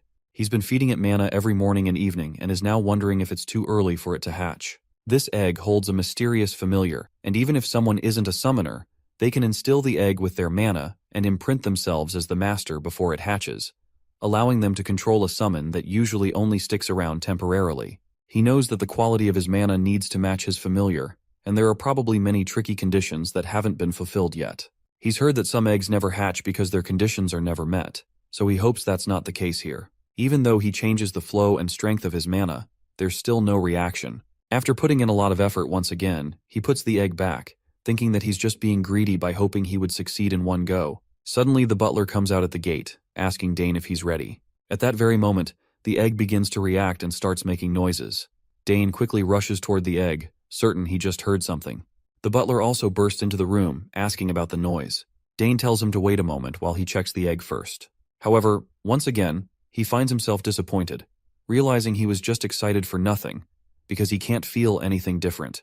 The butler asks if the egg showed a reaction, to which Dane replies no, saying he probably just imagined it. Once he finally gets into the training hall, he practices his swordsmanship first. After noticing his perfect movements, the butler is quite happy and excited. He claps as he asks since when he learned swordsmanship. Dane just brushes it off, saying he just wanted to swing the sword around a little. The butler showers him with praise, calling him a genius who is even talented with the sword. As he looks at the sword, Dane then reflects on how learning to use a new weapon, like the spear, was fun, but he also wanted to draw a sword. Sadly, he hadn't been able to hold a sword during all that time since his father always watched him so closely. Thankfully, he's glad he hasn't lost his touch with it. The butler quickly dashes off to grab some snacks, and brings back an entire tray of delicacies, telling Dane to munch on something before diving back into his training. Meanwhile, we zoom in on Count Sogris, who's staring out the window, lost in thought. He's been feeling a bit worn out by throwing this banquet every year, but at least he's learned through this banquet that a lot of nobles are paying attention to the south. Most of them are eager to forge a good relationship with him, which is a nice change. Ever since the war wrapped up, the South has been sitting pretty with its great climate and all the luxury that nobles just can't resist. So maybe their interest should have been obvious from the start. Still, even with all this interest, it pales in comparison to the attention Dane is getting. You see, the conflicts with the eldest son of Count Tyron were beyond Sogras's expectations, but Dane handled the situation maturely. He calmly and logically laid everything out in front of the adults, which was super impressive, and he even confidently proved his talent. He can't help but think that his son is just a bit too mature for his age. Sometimes he wishes Dane would act a little more like the other kids and let loose a bit. As the clock ticks closer to the training hour, he knows it's time to head to the training hall. He pulls out the legendary spear, Dragontail, and decides to have Dane swing it around a bit today. But as soon as he steps onto the grounds with the spear in hand, he freezes when he spots Dane swinging his sword instead. Now he's curious about why the sword. His mind thinks back and he's convinced that damn Duke must have said something to him. Otherwise, there's no way Dane would be wielding a sword after all that spear training. He just stands there, watching his son pull off all these cool stunts with the sword. Seriously, Dane looks like he knows what he's doing. The strength he's displaying is something even seasoned sword fighters would have a hard time matching. It makes his father wonder since when did he learn all this. But one thing is for sure, that Dane is definitely talented with a sword too. He finally calls out to his son, asking just when he learned all those impressive moves. Well, it looks like Dane's long-held secret is finally out of the bag, so he decides it's probably best to tell his dad the truth. He admits he didn't actually learn any of it. Hearing this just leaves his father even more perplexed, leaving him wondering if this is yet another hidden talent of his. He starts to think out loud about how Dane already knows spearmanship, magic, assassination, summoning, and now swordsmanship too. He adds that if he were someone else, he wouldn't believe a child could show talent in all these fields. Then he asks Dane if he's curious about the world beyond their walls. Dane looks a bit confused, not really sure what his dad is getting at. The father then tells him that if he wants to explore what's out there, he should go for it. He genuinely believes this country might be too small for his son's vast talent, and if he stays cooped up here, he'll be the one missing out. Dane feels a wave of sadness wash over him as he realizes his father has come to terms with the fact that he can't hold on to him forever. So, he finally says he'd be glad to learn about the world outside. His dad smiles at this and quickly gets to the point, telling him that it's finally time to prepare his son to go out into the real world. He admits it's a bit bittersweet to see his son go, but he knows he has to respect Dane's desires. Then, he presents the spear to him, saying he brought something extra special today. It doesn't take long for Dane to realize what it is, and his dad clears up any lingering doubts by reminding him that this is Dragontail, the spear that reacted to him on his first birthday. He extends his hand, encouraging Dane to take it.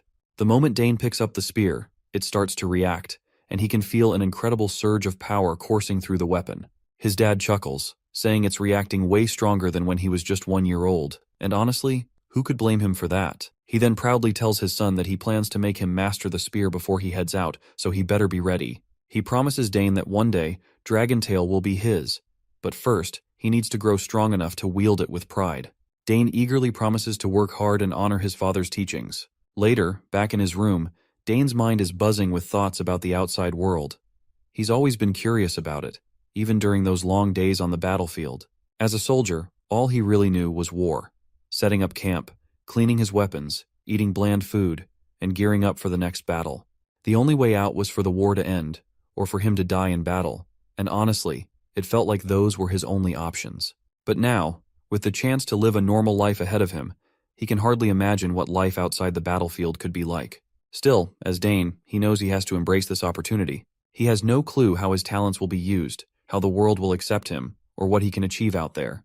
But for the first time, he has the chance to travel, explore, and accomplish anything he sets his mind to. At first, all he wanted was to stay and enjoy the warmth of this place. But thanks to his dad's question, his thoughts have shifted, and he's finally made up his mind to venture outside, and he's feeling pretty excited about it. Just as he is thinking about this, his mother pops into his room, which leaves him startled for a moment. He asks her when she entered the room, and this crazy assassin lady reminds him that he was so deep in thought that he didn't even hear her knock. I can tell that she is blatantly lying, given she is an assassin and snuck into his room quietly. She then asks if he's really curious about the world outside the country, and he responds positively, saying his dad mentioned it would be a waste of his talent to stay here. After thinking for a moment, he admits he's curious about the outside world too. He then starts to apologize to his mother, but she embraces him, saying there's nothing to apologize for. He reminds her that his sisters aren't here, and he's worried about leaving for the outside world too. The lady reassures him that she's fine with it because she knows just how amazing his talents are. She adds that even if he didn't want to go, the outside world would eventually call to him. She admits it would be wonderful if he could stay longer with his mother, but the world won't let him do that. So she encourages him to go and chase after what he wants to do.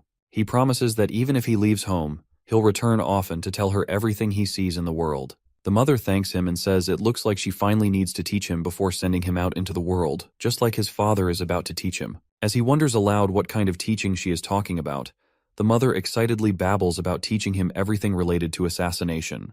She goes on and on about all the skills and knowledge she has, and Dane can't help but think this is going to lead to some seriously exhausting days before he even steps outside. All in all, she tells him she'll be teaching him a ton of things, and he assures her he'll do his best to learn. As he looks at her, he can't help but think about how he'll get special lessons from his mother, filled with love. Many years have passed, and the scene then transitions to the southern region of the Altheon Empire, Sogris County, a place known for its warm climate and abundant natural resources. This place has become a cornerstone of the empire, helping them stay strong during the war. Thanks to Count Sogris's magnanimous rule, it's a region filled with peace and warmth. Finally, with the war coming to an end, the few small rebel forces have all been captured, bringing about an era of lasting peace for everyone. On a bright day, people are buzzing with chatter about how young Master Dane visited one of the shops recently. They can't stop talking about how the shopkeeper's eldest daughter literally fainted when she saw him. The ladies gossip among themselves, saying he's becoming more handsome by the day, and they wish they could catch a glimpse of his face at least once. There's even a rumor floating around that he's still single, which gives them a glimmer of hope. But one friend quickly reminds them that he's only 14 and tells her friend to stop drooling over an underage boy. One of the ladies then mentions that there are rumors Dane doesn't seem like a 14-year-old at all. He's already as tall as Count Sogris. Some even say he could easily be mistaken for a 20-year-old. All right, enough of the gossip, and let's see for ourselves how our boy has grown. For that, we transition to the outskirts of Sogris County, an area infused with ancient magic, known as the Forest of the Last Days. Here, Dane is on a special mission assigned by his mother, Lily Sogris. We catch a glimpse of him holding a spear in one hand, and in the other, some kind of cloth, probably a map or something else. I'm not really sure. Whatever it is, he's already figured out his course. With just 3 hours left before sunset, he knows he needs to get out of the forest before the sun goes down. He begins his journey, jumping through the forest with the agility of a ninja. The most important thing in this mission is not getting caught by his enemies. During this time, Dane needs to dodge the traps and nests set up by his mother and escape from the forest, which is filled with all sorts of other dangers. After leaping around for a while, he finally lands back on the ground. He takes a deep breath, soaking in the air and energy of his surroundings, holding it for a moment before letting it out again. Once he prioritizes stealth and assimilates with the surroundings, he starts to notice hidden traps revealing themselves. Right now, he spots these thin, nearly transparent strings crisscrossing the area. He knows that all the traps will activate as soon as he touches these strings. It's a basic mechanism, but that's also what makes it the most dangerous. But thankfully for him, this one looks easy to disarm. The rat-like monsters quickly pop up in the clearing, and as soon as they see Dane standing there, they don't waste a single moment before lunging at him to attack. It turns out this is a whole pack, and he definitely wasn't expecting them to show up here. What's even more concerning is that the entire pack is charging at him at a pretty scary speed. Before they hit the strings and trigger the traps, he needs to deal with them quickly, but then he hesitates, because touching the trap accidentally could be even more dangerous. Still, there's no time to waste, and he needs to get out of here. He starts dashing away, and as soon as the rats trigger the traps, sharp needles spring from all directions, catching those unfortunate rats that fell for the setup. It seems like luring the rats into the trap was part of his plan all along, and he's relieved they fell for it, saving him the trouble of dealing with them directly. But then he spots one particular rat that is not dead yet. After closing the distance, the monster leaps right at him. Dane continued going toe-to-toe with the remaining Roosevelt beast. He struggled with the vermin's speed as it almost caught up to his own. The overgrown rat hit the brakes and pivoted for another attack. This time, it used its long-range weapon, spitting out a bizarre substance from its mouth. Dane carefully assessed the situation as the substance homed in on him. He did not know what it was, but the substance certainly felt dangerous. He spun his spear and dispelled the attack effectively. The young man gritted his teeth as he knew that he couldn't afford to waste any more time fighting this chunky rat. Defending would only cost him precious time, so it was time to turn the tables and attack. A blue aura started coalescing around his body as he locked in on his target. With a viciously swift chain of moves, Dane displayed his impressive Spearman technique. He moved his body freely in the air while flawlessly tracking the enemy's position. It resulted in the Roosevelt's head being sliced in half with a clean cut. Dane did not even bother looking back at the result of his attack. He just bolted out of there and continued his mission. By sundown, he had reached the end point of the trial. He was thoroughly exhausted, huffing and puffing for air as he tried his best not to throw up. At least he had finally escaped the forest and all its horrors. Suddenly, he felt a ferocious presence coming out of the woods and worried that his struggle wasn't done yet. He hurriedly stood up and regretted letting his guard down to rest. Just when he was about to confront the presence, he stopped in his tracks. It was just his mother, Lily. She had intentionally leaked her presence to test how Dane would react, and he passed. Also, his total runtime traversing the forest was 3 hours and 30 minutes, even faster than Lily's record. She had been watching him the whole time. A mother can't just leave her child alone in such a dangerous place after all. Lily knew better than anyone just how talented her son really was. But as a mother, it's a little different. And through this trial that Dane practically aced, Lily could not find a single fault in his survival skills and adaptability. She grabbed Dane's cheeks lovingly and asserted that he might get scouted as an assassin at the rate of his improvement. To commemorate his successful run, Lily took out her prized possession as the Empire's greatest assassin, her dagger. She reckoned that the weapon would fit her son better now. From now on, Dane would own the Nighthorn. Lily gladly passed the legendary weapon to her boy, as she wouldn't be using it anyway. Nighthorn was created from the mysterious ethereal ore, an ore that could take the elements of any object. If he wished, he could use it to store all the poisons in the world. In doing so, he could mix and absorb poison for his own use. Dane sincerely thanked his mother for such a precious inheritance, and swore to treat Nighthorn well. This also marked the end of his assassin training from his mom. Just as they were preparing to head out and go back home, the mother and son duo heard a guttural scream nearby. It seemed to have come from the depths of the forest, so they decided to check it out. We jumped forward to a few days later, inside the walls of the Sogres County Annex Tower. In one of the guest rooms, a man woke up coughing and screaming in horror. He had long, flowing white hair and a beard, and he seemed utterly confused. The mysterious man struggled to catch his breath after waking up from his slumber. He finally looked around the lavish room and wondered where he was. The last thing he remembered was eating a mushroom in that damned forest. The door creaked open, and out came Dane carrying some water. He warned the man not to move too much, as he was still undergoing detoxification. Dane explained that the old man must have mistakenly eaten a poisonous red-nosed mushroom. Fortunately, Dane and Lily had found and saved him in time. The old man recalled seeing those red-nosed mushrooms. He didn't think they would be so deadly. If Dane and Lily had arrived even a little later, the old man would have been a rotting corpse by now. Dane handed the man a cup of water, knowing how parched he must be. The young man carefully observed the strange old head. He saw a belt that had the insignia of the Nixian magic tower in the old man's possession. He was definitely not an ordinary person. If it wasn't for Nighthorn absorbing the poison raging in his body, the old man would have died. Now that the old head had calmed down a little, he asked Dane where they were, and the young man honestly stated that they were in Sogres County's Annex Tower. The old man must have gotten lost in the southern region. He was poisoned by those damned mushrooms and walked all the way south. Dane advised that he should take it easy for now and wait for the Count to come and see him soon. The young man also introduced himself as the youngest son of Count Sogres, Dane Sogres. Old Head lit up with interest as he knew of Arabella Sogres, the genius being eyed by every magic tower in the Empire. Dane also explained that they found the old man in the forest in the middle of his training with his mom. The old man almost spat out the water he was drinking after hearing that.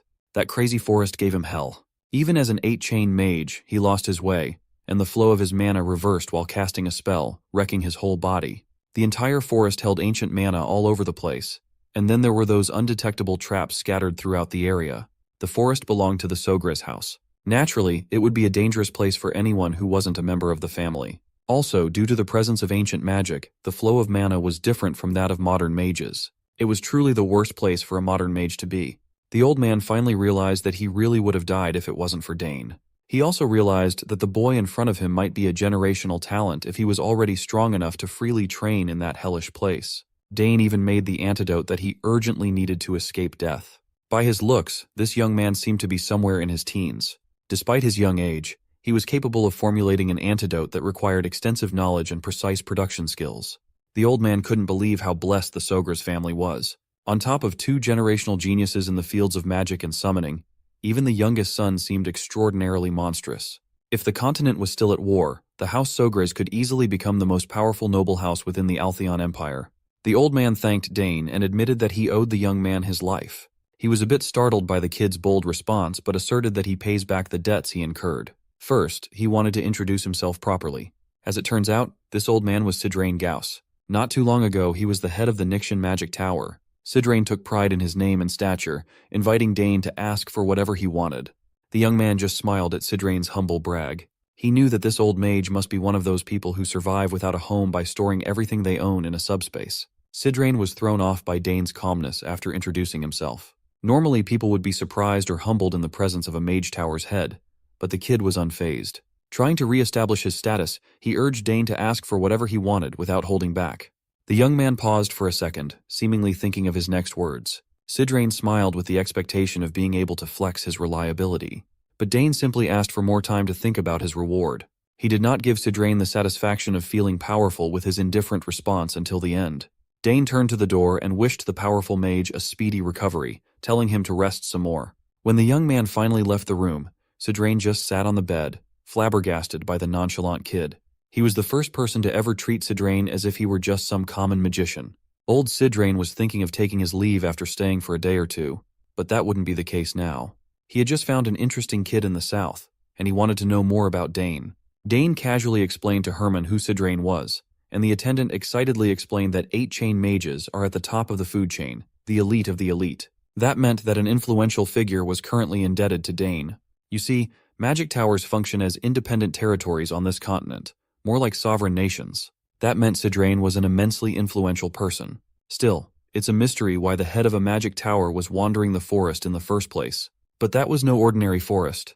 Mages consider it a forbidden area, dubbing it the Forest of the Last Days. Just from the name alone, it's evident that it's not the type of place ordinary people should take on. Dane looked at the sword in his hand and tasked Herman with getting him a new one. The ones he had been using had become too lightweight and short for his body. Luckily, they had a whole array of weapons from the spoils of war the Count brought back. Tomorrow, Dane could start training with a proper longsword. For now, he would just use the lightweight blade to wrap up his training. Come to think of it, he had the crest that Duke Thermion gave him too. A free coupon to forge whatever weapon he wanted. It had been 7 years since that day. Looking back, Dane remembers those days fondly. If he happened to venture into the capital, his first stop would definitely be the Duke's territory. After practice, Dane ran into his father outside the training hall. Dane thought his dad had matters to take care of outside the castle, but surprisingly, he returned earlier. Things wrapped up outside earlier than expected, and the Count had to hurry home to meet the head of the magic tower recovering in one of their guest rooms. He was hoping that Sidrain Gauss could help Arabella. She was going to need a good master after all. Dane also considered having the head of the magic tower help his sister, but he wasn't sure if the old man could handle that girl's temperament. He'd heard that Arabella punched one of her seniors for being annoying. In any case, Count Sogris praised his son for doing the right thing and saving another's life. Sure, he just did what had to be done, but he still went out of his way to do something that not just anyone can do. Dane had really grown up to be an amazing young man. As the years go by, it's getting more and more difficult for Count Sogris to even catch a glimpse of his daughter's faces. Arabella had finished her extended semester and was now choosing a magic tower to join, while Claire had been appointed as an assistant professor. It's the cost of having extraordinary children. Sure, Claire and Arabella were outstanding in their own right, but the Count also had high expectations for his only son. He often wonders how the world would handle a man of so many talents. The Count had been looking forward to the day when his rival, Bout Thermion, would see how Dane had progressed. It had been years since he was reincarnated as the son of the Sogres house, but the thought of crossing blades with Duke Thermion still fills him with determination. In any case, he also wonders how Layla is faring in the capital. Her last letter came maybe a year ago. Dane's looking forward to seeing what she's up to when he swings by the capital. A few days later, Sidrain complained about going stir-crazy from staying in the guest room. He still hadn't fully recovered yet. The doctor advised him not to venture too far out and forbade him from using magic. His magic reflux had not been purified yet, and the poison that seeped into his body had yet to be fully nullified. He would have to rest and recover for a bit longer. Sidrain didn't have much of a choice. It had been a while since he was unable to use magic, so this situation would be a change of pace. But he couldn't stand being cooped up in the room all day. So, he went out of the room even though he didn't know his way around the annex. The doctor worries that the old man might stir up trouble, and he'll be the one suffering. In the few days that Sidrain had stayed in the guest room, the housekeepers started spreading rumors about the old bat. They say that mages are either geniuses or nutcases. Some of the maids had seen Sidrain go up and down every single floor of the annex dozens of times, and now he was just looking at the flowers in the garden for hours on end. The maids heard that the old man was supposed to be an incredibly powerful mage, but all they'd seen was a crazy old nutcase. They worry for their Lady Arabella. Sidrain had been completely enamored by the beautifully crafted garden of the estate. He would never have guessed that they were arranged to possess such extraordinary magic. Dane came up to the old man. He had looked everywhere, only to find Sidrain in the garden. Sidrain wasn't too keen on being confined in a foreign place until his full recovery, but everyone just wanted what was best for him. In any case, the area was certainly a fine place to rest and recover. He could see why so many nobles come south once the vacation season starts. Dane loved the south, so it's a shame that he would have to leave soon. Curious, Sidrain asked the young man where he was going. Dane casually answered that he'd be heading to the capital soon. Sidrain assumed that the kid must be going to the academy. Both of his sisters were prominent figures in that prestigious place after all. While the daughters of the Sogre's house were famous for having sublime levels of talent, Sidrain was more curious about Dane's. So, he imbued mana in his eyes and decided to take a look for himself. Inside the young man's body was a roaring wave of pure power raging on. Sidrain's eyes went wide as he had never seen mana so thick. The density of the boy's power was unheard of. If geniuses in his age group could be considered a stream, then Dane was a raging rapid clearing everything that stood in his way. Normally, the sheer amount of magic in such a young body would be so unstable that it would be on the constant brink of bursting out. But that was not the case here. Dane finally called out the old man for assessing his magic without permission. He called it rude. Sidrain awkwardly stopped his prodding and praised the young man for noticing. He apologized and admitted that he might have been thoughtless. Inside, Sidrain was still trying to make sense of how Dane could contain such wild power inside him. In his years of being an archmage, the young man was a unique case. Confused by the old man's reaction to what he saw, Dane wondered what was up. Sidrain was so focused on the quantity and density of Dane's mana that he only realized now that the kid didn't have a magic circle. With his raging mana, a magic circle should be easy to form. The old man's face twisted in horror when he realized what travesty must have happened to the young man. Sidrain peered into Dane's heart and saw 2 mana cores. Of course, it was an unbelievable feat to develop 2 mana cores at his young age, but the old mage looked furious that he went that route. He reckoned that possessing such a crazy density of mana and using it to just wield a spear was lunacy. Sidrain believed that Dane using his mana to form cores instead of circles was blasphemy. The young man practically turned his back on the greatest talent that the archmage had ever seen. Confused by the old man's rant, he asked if he could just use both mana cores and magic circles. That only served to infuriate the old fart even further. He held his head in frustration at the wasted potential. He doesn't even know where to start explaining the gravity of the hole that Dane dug for himself. Sidrain asked the young man if he knew the reason why the lifespan of magic swordsmen was so short. It's because they possess both mana cores and circles simultaneously. However, those 2 concepts constantly interfere with one another. When they clash, problems arise. It had become an untold law of sorts. The mana compressed in the core would be transmitted to the circle. So, a circle that cannot handle the raging power would burst to pieces. Dane had a basic grasp of the concept himself, but he didn't know that it could be that bad. Sidrain had become grumpy seeing the best talent in the world squandered to train with a spear. Dane worriedly asked if it would really be impossible for him to pursue magic without a circle. Sidrain explained that while not impossible, refining mana without a circle to use spells that require purified magic would be theoretically improbable. Also, many have tried going down that theoretical path, but all attempts that Sidrain had personally seen have ended in failure. Nevertheless, this did not discourage Dane from giving this path a shot. Although he hadn't properly tried it before, he just felt like he could cast spells without the refinement of a magic circle. Sidrain thought the boy was going mad. So, Dane did not waste any time and started utilizing what he already knew to rearrange a magic code he was familiar with. After manipulating the runes and the mana in the air, the process went smoothly. With the rearranged magic code, he managed to produce a fire spell that had a decent kick to its explosion. All doubts in his mind were erased as he made it work. It was only a basic one-chain spell, but he managed to cast a spell without a magic core. Sidrain's mouth hung wide open in shock. Common sense dictated that anyone without a magic circle shouldn't be capable of casting spells. In his years of overseeing the Nixian Magic Tower, he had never seen anything like it. Dane continued modifying the magic code and created a mana barrier around his body. He explained that Arabella had discovered his high affinity for magic and wondered if that was the reason he could do improbable things with mana. That could be the case, but what he was doing was way out of the theoretical realm. Sidrain Gauss has stood at the pinnacle of mages for a long time now.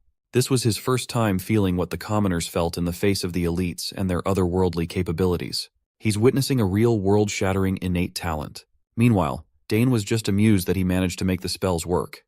The old archmage's knees trembled in excitement. Dane had unparalleled mana affinity and purer and denser energy than anyone else in the world. The kid is the real deal. a one-of-one prodigy. Sidrain couldn't take it anymore. He immediately asked Dane if he would like to become a personal disciple. The old man worked really hard to convince Dane to learn his teachings, believing that ignoring such a talent would be a disservice to the world. Dane was getting tired of the old fart's persistence when Sidrain asked if he knew how to use a two-chain magic spell. The young man hasn't been exposed to two-chain magic codes, so he can't cast a higher-level spell. Sidrain Gauss laughed and bragged that if Dane went under his tutelage, he would be able to cast 8-chain magic spells in no time. Still, Dane politely declined the invitation. Sidrain's patience was running thin. Suddenly, Count Sogras interjected and laughed at the closeness of the Archmage and his son. When asked what the two were discussing, Dane honestly answered that the old fart kept on trying to take him in as a disciple, even after refusing several times. At least Sidrain knew how to behave properly in front of the man of the house, as he praised Dane for his potential to become a great mage in the future. He emphasized that Dane has a brighter future than anyone could even imagine, given that he could already use chain-level magic without a circle. As a warrior, Count Sogras had a rough idea of how unbelievable that fact was. At this point, the Count had stopped being surprised by his boy's inhuman feats. The young man had no basic knowledge of spells, yet he could naturally cast them. The Count also praised the former head of the Magic Tower for immediately seeing Dane's talent. But even though the word talent wouldn't suffice, Dane is a genius who could actually succeed in becoming an unparalleled magic swordsman. Hearing that phrase, Count Arkan imagined his son denouncing the spear and taking up the sword. His jolly mood shifted, and you could feel the anger in the air. The title of magic swordsman just doesn't sit right with Arkan. Dane cringed at the fact that Sidrain brought up a word that should never be brought up in front of his father. Failing to read the room, Sidrain continued to hammer in the possibility of Dane becoming a magic swordsman. He even promised to take full responsibility and make the young man into the Empire's most powerful fighter. By the time he realized the Count's mood swing, it was too late.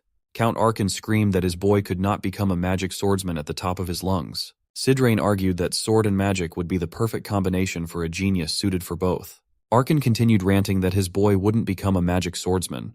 If anything, he'll become a magic spearman instead. Sidrain finally knew what the issue was. Dane just tried to stay as quiet as possible as his father calmed himself down. Poor Sidrain had never met a family as abnormal as the Sograses. You see, to a mage, becoming a disciple carries a great deal of meaning. Mages, especially powerful ones, normally raise their successors through the act of something called inheritance. It's a tradition carried through from ancient times to modern times, even when universal magic education had long since been established. What Sidrain Gauss was looking for wasn't simply a disciple, but a successor of his life's work, and the ones that came before him. Given how an 8-chain archmage was still desperately trying to get him to accept the invitation, Dane had gained a great deal of confidence in his talent and potential. He could feel a sense of unknown feeling swirling in his body. Now that he had become familiar with the basics of magic, he remembered a gift that Arabella left him a few years ago. It was a crystal ball he could use if he wanted to see his sister. Right now, asking Arabella for her opinion regarding the matter might be beneficial. Dane dug up the crystal ball and imbued his mana into it. He called Arabella telepathically, who was currently studying in the Academy's library. When she finally recognized his voice, she was surprised. Arabella immediately stopped what she was doing and beamed in joy that her little bro was contacting her. As expected, even Arabella was shocked to hear that Dane managed to use a one-chain spell without a magic circle. She knew his mana affinity was abnormally high, but she never expected it to be to this extent. The circle only serves to purify and circulate energy, so maybe Dane's mana was already pure enough to be used raw. To test this out, Arabella wanted to send a mana stone to the transmission machine in Dane's room to inspect his mana's purity. It's a good thing that he had Arabella to help him with stuff like this. Right now, she's already an established 6-chain mage, and her help has been incredibly reassuring. Arabella reckoned that since Dane could already use chain-level magic, attracting a lot of attention in the Academy would be inevitable. But that's the last thing he wants. It cannot be avoided, though. Talent always draws the attention of the masses. But Arabella assured her little bro that she would utterly destroy anyone who would dare to bully Dane. Speaking of bullies, Dane asked his sister about the news of her breaking the nose of a senior, the second son of the Dwell Duchy. Just thinking about the slimy bastard gets Arabella riled up. Realizing that she was taking the call in a public space, she tried to calm down. Anyway, with enough time, she theorized that Dane's mana purity would continue to increase. It's one of the possibilities they could look into. Unfortunately, their discussion had to be cut short as Arabella was needed by one of the professors. They said their goodbyes, and she promised to send the aforementioned mana stone over. The fact that Dane might be forging a path that had never existed before had finally sunk into him. With the extraordinary purity of his mana, he jokingly wondered if he had a dragon's heart beating in his chest or something. Meanwhile, Sidrain was still stuck in the annex for his recovery. He used a bit of mana to inspect Dane, and it worsened his magic reflux. He might have to stay for longer. If the kid would just accept his offer, he could have the most illustrious legacy among mages. He wondered just what he could do to entice the young man to join his side if Dane wasn't even interested in learning 8-chain magic. Maybe he should offer some grand and priceless artifact or pass on an inheritance refined through multiple generations. But if he offered his treasures up front, Sidrain could get scammed and he would have nothing left. As he was racking his brain for ideas, Dane knocked on the door. Sidrain wondered if the kid came over to apologize, or maybe even changed his mind regarding the offer. Dane came to find the old bat because he had something he wanted to say. Sidrain immediately assumed that the young man finally reconsidered becoming a disciple, but Dane quickly shut that nonsense down. It's not like he had no interest in magic at all. Sidrain asked if he already had a master or something, and that's why he kept refusing. But that's not the case either. Thinking that he was just being played, Sidrain asked why the young man what he wanted to talk about. It's simple, actually. Dane didn't know the rearrangement code for 2-chain magic yet. Learning from his sister would be difficult as she's far away. In the end, the best method would be to learn under Sidrain, a literal archmage. The old bat still owes him for the rescue, so refusing his request offhand won't be possible. Dane admitted to the old man that he does not want to only walk the path of a mage. He's not just going to become a magic spearman either. He wanted to become a magic spearman assassin summoner. As far as Sidrain knows, something as crazy as that doesn't even exist. Hell, Dane would even add swordsman to that title too. The absurdity of the young man's aspirations thoroughly frustrated Sidrain. To achieve that mouthful of a title, Dane had to draw the line and refuse to become the old magic tower head's disciple. Based on the young man's determination, Sidrain could see that Dane was already set in his way. Then, an idea came to mind. The old mage stood up and asked if Dane would be interested in a letter of recommendation. Since he was aiming to enter the academy, getting a letter of recommendation from the former head of Nixian Magic Tower would be a massive boost to his reputation.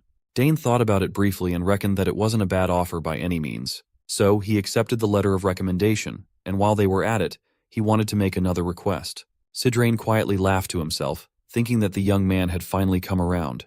He can finally start securing his grip on an unparalleled genius. Seeing as the old man was feeling generous, Dane asked if he could learn the rearrangement code for 2-chain magic. That won't be a big deal for someone like Sidrain. He knew the rearrangement code for all 2-chain magic in existence after all. Dane is still young. Giving him a letter of recommendation for the academy and some 2-chain magic codes wasn't a big deal. Although he wasn't in his best condition right now, Sidrain could start their lessons immediately. Dane slyly smiled to himself as he just reeled in a huge catch. He extended his hand and declared that with everything on the table, they could consider Sidrain's debt from being saved, paid in full. The old bat said it himself. Since he owed Dane a great deal of gratitude, he could ask for anything. So here he is, asking for what he wants. Sidrain did not like being played like this. He really thought he was finally getting a disciple. Dane's answer to his invitation remained the same. It's a big no. The old bat was tricked by a 14-year-old child. Refusing to back down, Sidrain insisted that the young man asked for 2 things when he only owed Dane for 1 thing.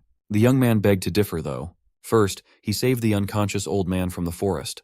Second, he nullified the poison rampaging through Sidrain's body.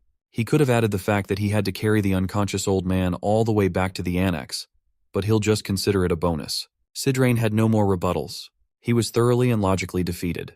He wondered how such a daring child existed in this world. Finally, Sidrain and Dane set up their lessons in the training hall. The old man had partially accepted that he might not get Dane as an official disciple, but he could continue to curry favor with the kid in case he changes his mind in the future. Sidrain just could not bear to let such a talent go to waste. The lecture finally started. They would have to work around Dane using chain-level magic without a circle.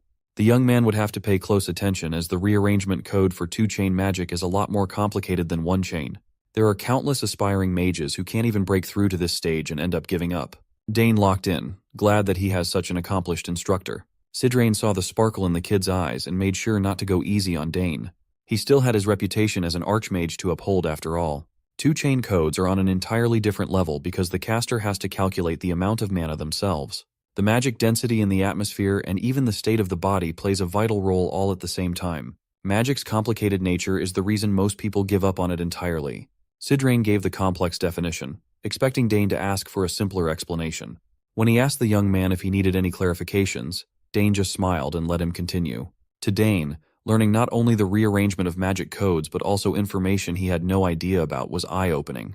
To make sure that he really got the principle, Sidrain asked him to discuss the rearrangement laws of magic. According to the young man's notes, the first law was coexistence. Magic power can exist in the physical world and with other sources of mana.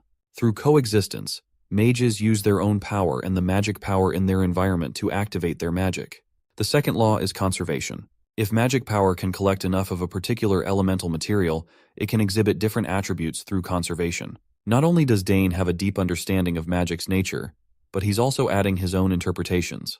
Most people would find the theory of magic boring, but that wasn't the case for the young man at all. He had talent, tools, and a hunger for knowledge. How could such a perfect mage candidate exist? Continuing the lecture, Sidrain explained that magic codes become exponentially more complicated every time the chain increases. Rather than discussing theory, it would be easier to demonstrate. Sidrain adeptly summoned a sliver of his mana and made a simple grid of magic to demonstrate a one-chain magic cast using the simplest rules. However, the complexity rises from two-chain onwards. He transformed the sliver of mana into a swirling mess of runes and power, showing the rearrangement code for two-chain magic. Dane concentrated on the brilliant display and focused on how complicated the knots were. Sidrain manipulated his code and formed the two-chain fire magic, Fire Arrow. When it comes to magic codes, using them repeatedly is the key to mastery. The old man reckoned that Dane was finally recognizing how complex magic can be. According to his estimation, most people would take at least a year to jump from one-chain to two-chain codes.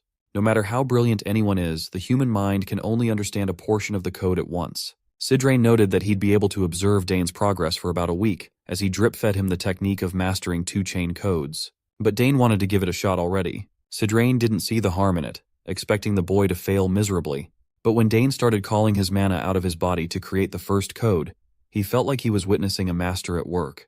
The young man locked in and used his hands to manipulate the pure mana swirling in the air. He ultimately formed the same grid that Sidrain demonstrated as the primary form of one-chain codes.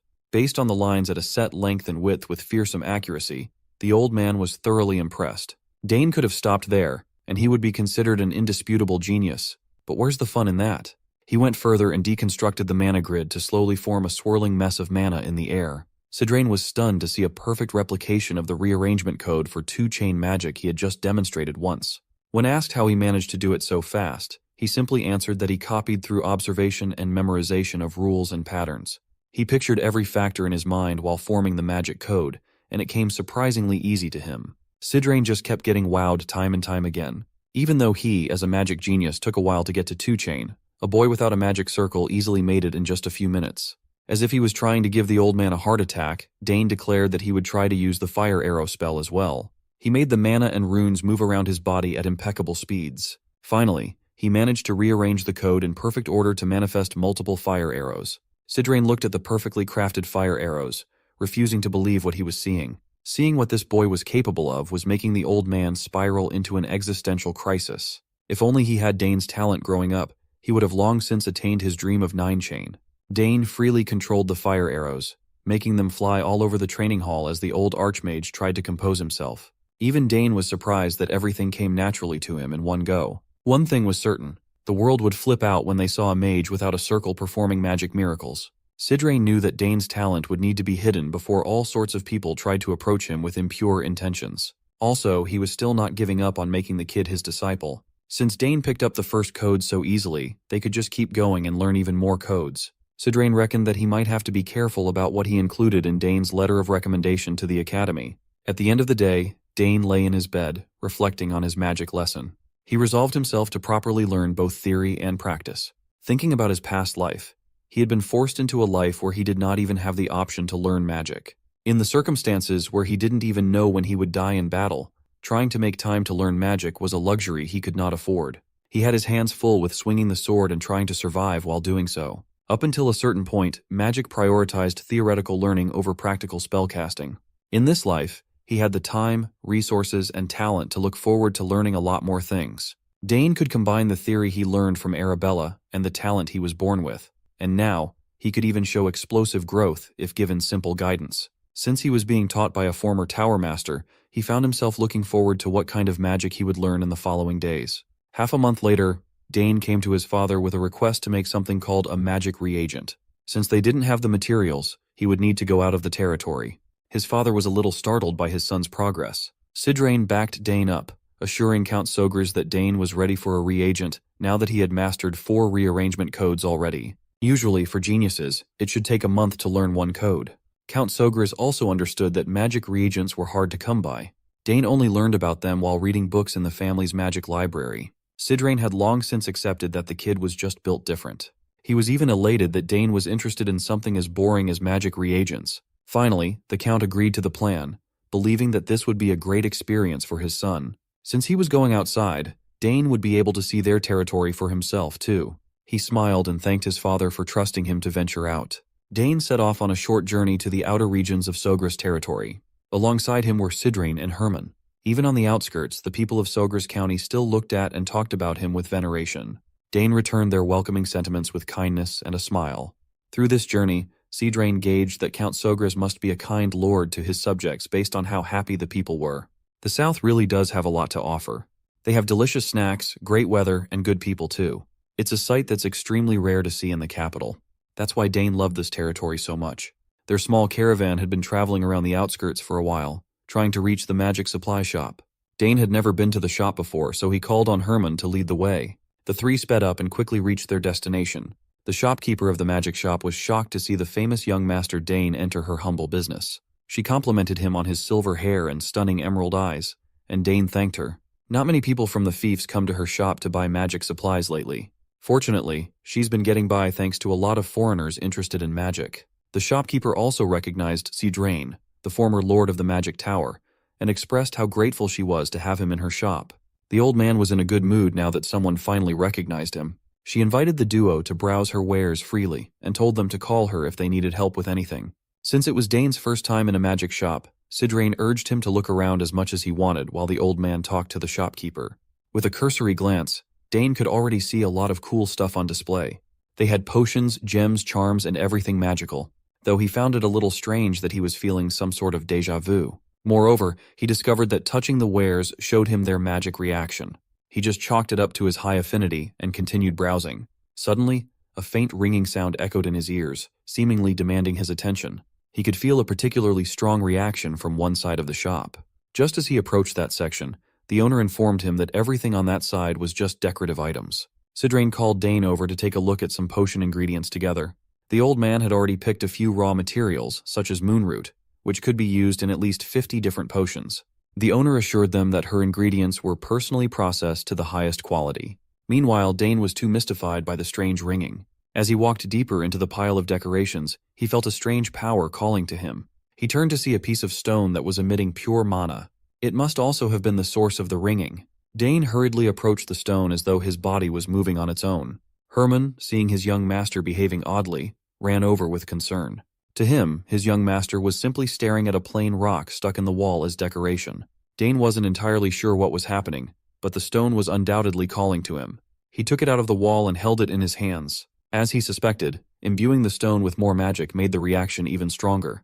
There was a possibility the object was uniquely reacting to his magic. Meanwhile, old Sidrain was still picking up raw ingredients left and right. Dane went over and asked the store owner what the story was behind the stone he had just plucked out of the wall. As the owner had said earlier, it was just decoration. But what kind of decoration has a magic reaction that is stronger than anything else in the shop? Sidrain asked if the owner had been cheated with the rock or something, and she admitted that a few years back, a peddler gave her a big package as payment. When she excitedly opened it, she found the plain stone inside. She held on to hope and had a mage appraise the stone, but it was confirmed to be just an ordinary rock. Based on Dane's interaction with the object, it was clearly not a normal rock. The owner urged the young master to focus on her other products and a few special magical artifacts instead of wasting his time on a rock. She tried to sell him a lot of valuable magical artifacts of all kinds, but Dane was still transfixed by the strange stone in his hand. It was the only thing he wanted.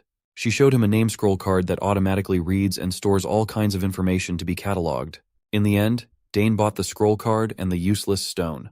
He was sure this wasn't an object he could just leave behind. Even Sidrain was confused about what was going on in the young man's mind. On the ride back, the old bat curiously asked if Dane had an interest in decorative art, or if he really believed there was something special about the stone. When he explained that the slab was reacting to his magic, Sidrain kept an open mind. Although he didn't see anything special, his curiosity was definitely piqued. Since there were too many people on the streets, the small caravan hurried back to the castle. Sidrain set up an invaluable experimentation tool to help Dane figure out what the stone really was. He was confident he could appraise the stone accurately. Still, a mage had already appraised it and found nothing remarkable. Sidrain arrogantly declared that no mage appraiser was better than his tool. He had put all his funds into this state-of-the-art device for appraisals. He was confident it could analyze anything placed on top of it. Both of them were pretty eager to see what was up with the seemingly ordinary slab of stone. Sidrain placed the object on the platform and tasked Dane with imbuing his magic into the slab to stimulate a reaction.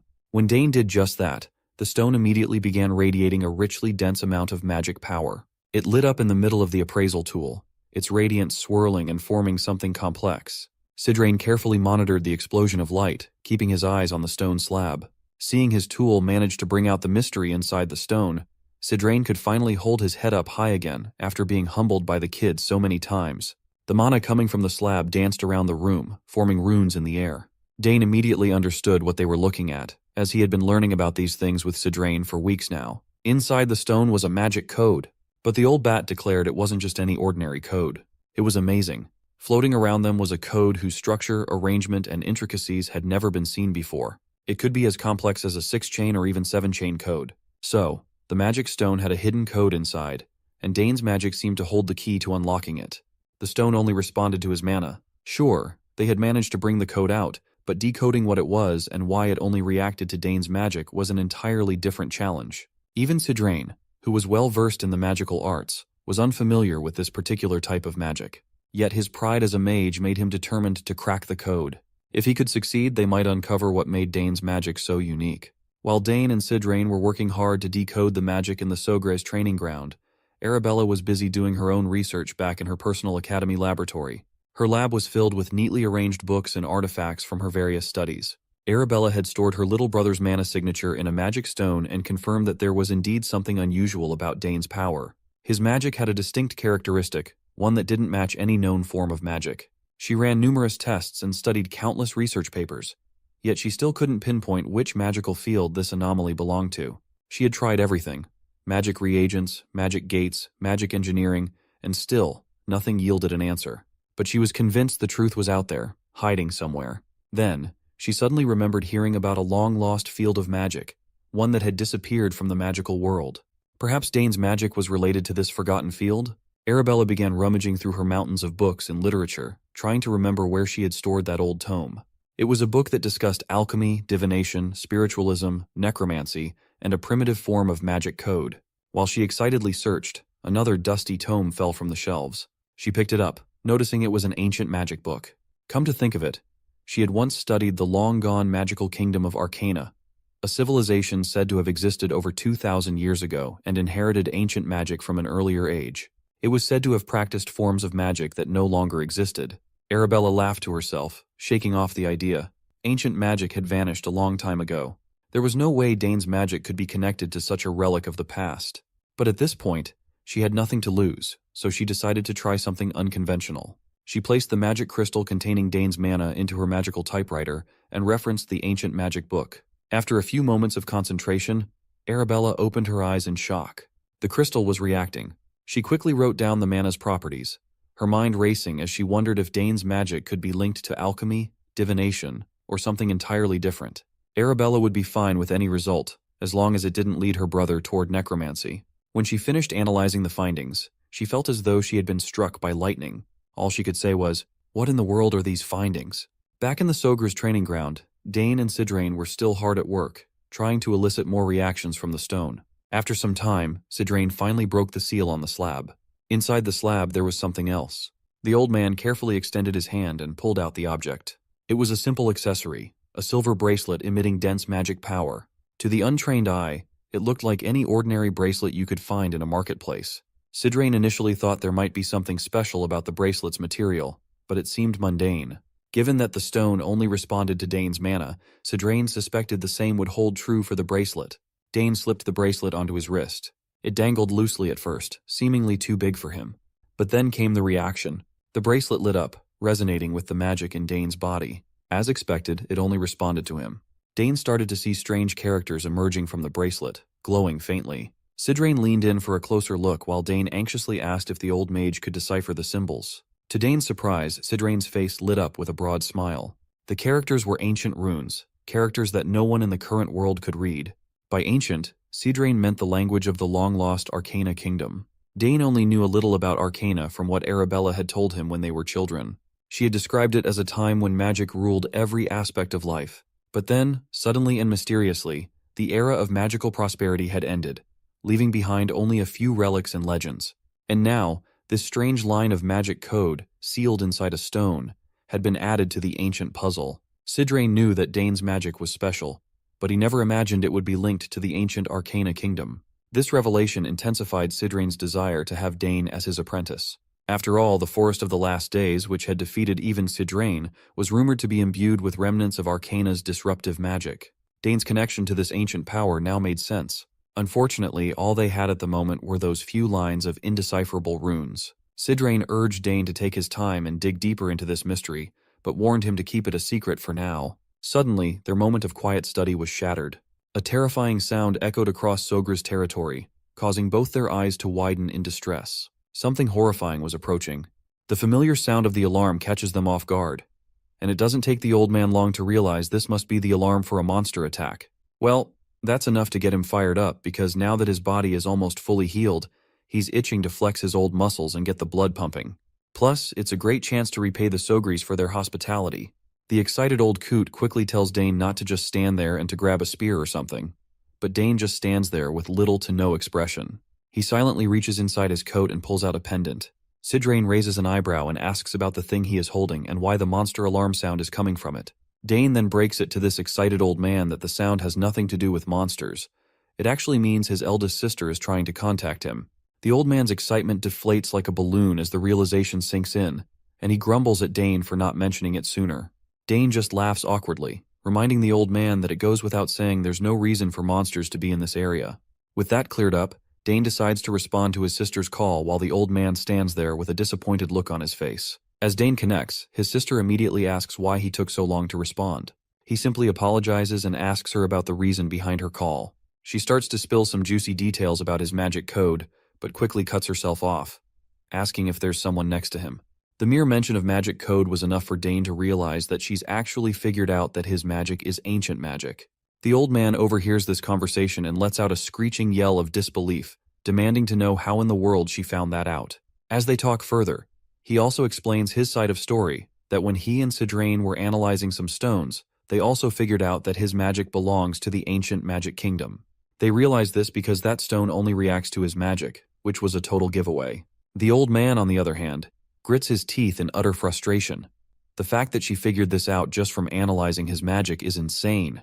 He knew she was a genius, but her talent seems to be greater than he had imagined. Arabella then asks her brother if anyone else knows about his secret.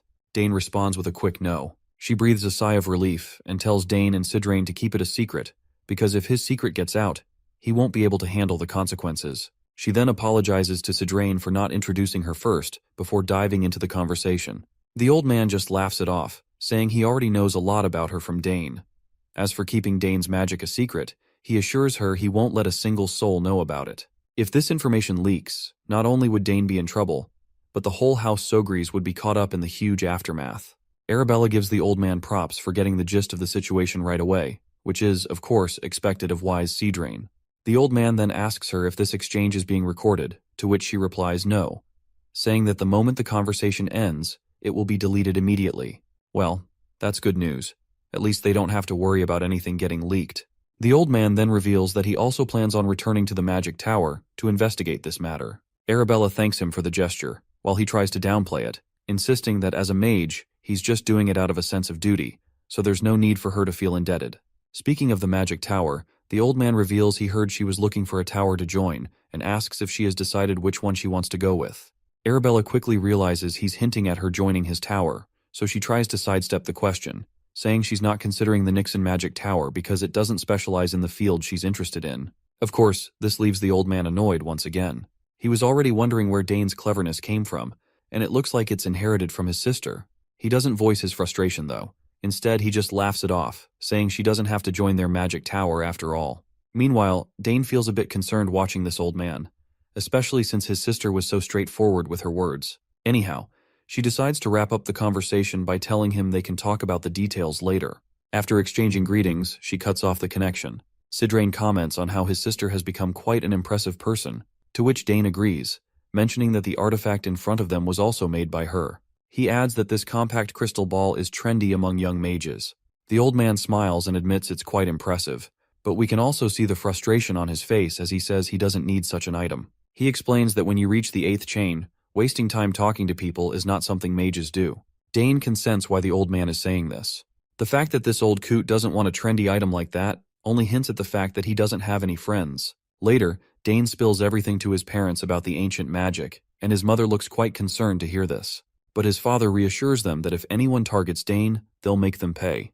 His mother agrees, saying she won't hold back when it comes to the safety of her son. Once again, Dane feels a bit uncomfortable with their intense protective instincts, but he has to admit there's nothing safer than being looked after by the two of them. Sogris then states that if what Dane said is true, does that mean their lineage holds latent ancient magic? His wife acknowledges this and also wants to know if any of their ancestors had it. She decides to check on her side of the family first. The matter is quite intriguing, and Dane can't help but wonder what could be unearthed if both sides of the family dug into this. Though it's not really important to him, it still makes him curious. Anyhow, his mother reminds him that he's already surpassed his limits in many ways. If he continues to stay here, it might hinder his growth, so he should consider slowly making his way to the capital. The mention of the capital startles him, and his parents further remind him that he needs to be at least 14 years old to enter the academy. Now that he's at that age, he shouldn't waste any more time. Sogris makes it clear that he wanted to keep Dane for another year or two before sending him off, but it doesn't look like there's anything left for him to learn here. His mother reassuringly puts her hand over his and tells him he can leave whenever he wants, emphasizing that the decision is entirely his to make. Dane is surprised to see this because he wasn't expecting them to have already come to terms with the fact that he needs to leave this place. His father is confident that his son will make him proud and encourages him to go and indulge in his talents to his heart's content. Dane smiles at this, saying he understands what they're both saying, and he promises to prepare for entering the academy. The family of 3 smiles as the decision is finalized, and by now, Dane is also hyped up to finally transition to the next level in his life. Later, Dane fills Sidrain in on his decision to leave the mansion. The old man asks if this is really his choice to leave, and Dane confirms it, though he admits it's a bit sooner than he had initially planned. The old man then also expresses his support for Dane's decision, saying that having his talent restricted here would be a waste of potential. He also gives Dane a word of advice, not to reveal too much about his talents all at once to other people. While the academy welcomes talent, not everyone thinks that way, and there are people who might get jealous. Dane is already aware of this, though, because Arabella had warned him about it, and mentioned some outrageous situations she had encountered herself. The old man further states that it's hard for mediocre people to thrive in the academy given the atmosphere, but he assures Dane that House Thermion isn't one of them. Speaking of House Thermion, Dane quickly remembers Layla and the promise he made to visit her once he gets to the capital. He knows that if he doesn't visit, she would be greatly disappointed in him. He also recalls the crest Duke Thermion gave him, so he plans to think about what kind of weapon he wants before heading there. The old man then reminds him that there are 3 months until he enters the academy, so he should plan to depart from here in 2 months. Dane acknowledges this and returns the question, asking the old man about his own plans. Sidrain replies that he's going to return to the magic tower because he has something he needs to take care of. He expresses his gratitude to Dane for helping him resolve his boredom, and as a gesture of goodwill, he wants to return the favor by letting Dane know about any clues regarding this ancient magic. Dane is quite grateful to hear this. The old man points out that now that Dane has only a short time left here, the lessons should be the major concern for him. Sidrain wants to accelerate the process to finish the lessons before time, but he warns Dane that the 3rd chain is considerably more difficult than the 2nd chain. Dane promises to study hard to reach that level. Dane then says that he has prepared a gift for the old man. Sidrain perks up at this, clearly curious about what the gift might be. Dane promptly pulls out a box and tells the old man that he received this yesterday from his sister using teleportation magic. He explains that it's a very hot item among young people right now, and this particular model is a new compact crystal ball that hasn't even been released yet. He adds that Arabella developed this new product, and he pulled some strings to get it as a favor. The old man quickly picks up the stone, and he looks absolutely excited to have it for himself. He compliments how pretty the stone looks. Although he claims he doesn't need something like this, he still says he will graciously accept the gift Dane has prepared. No matter how much the old man denies it, the look on his face makes it clear that he's totally thrilled to have this product for himself. Dane then spends his time explaining to the old man how to use the crystal, just like any teenager would teach their grandma. As night descends and he gets back into his room, he reflects on how he has a lot to do in the little 2 months he has left. He reveals to us that his main interest lies in summoning, so he decides to make it his goal to officially take classes in summoning, get issued a summoning sign, and have a chance to take the qualification exam. Since Claire is an assistant professor, he's hopeful he might see her often when he's attending classes. Speaking of summoning, he remembers that he nearly forgot to imbue magic into his familiar, so he promptly grabs the egg and transfers some of his magic into it. You see, for 7 years straight, Dane has diligently imbued magic into the egg every morning and night, but there's still no response. However, since the magic he's imbuing isn't going anywhere else and is being absorbed by the familiar, he's sure that the egg will hatch someday. The next scene transitions to the academy, where students are chatting about the enrollment exams, which come in the form of 2 tests. One is a common exam, while the second is a specialization exam. The common exam is a type of prep exam focused on insights into the Empire's culture, history, and more, but Dane should have no problem with it. Arabella fills her brother in on the details through the crystal and reassures him that doing well on this exam is important, since it'll reflect on his admission score. After that, there's the specialization exam. As the name suggests, you have to pick a major and take a test, and the content is up to the professor.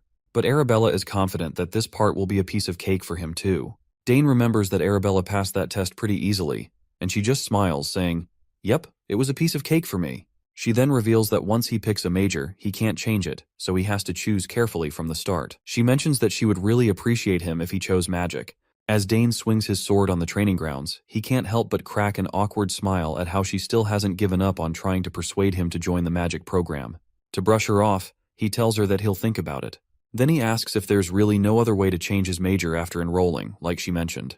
Arabella explains that's usually how it works. The only real option is to graduate and then come back, though he can still take classes from other majors. But once he's in his 3rd year, they usually don't allow non-majors to take upper-level classes for a different major. In other words, he's got one shot to pick a major. She also explains that for someone as talented as him, there's an autonomous major system. Dane is pretty fascinated to hear this and asks how it's different from the regular majors. His sister casually tells him that unless he plans on failing, she'd advise against applying there because no one has ever managed to pass that exam so far.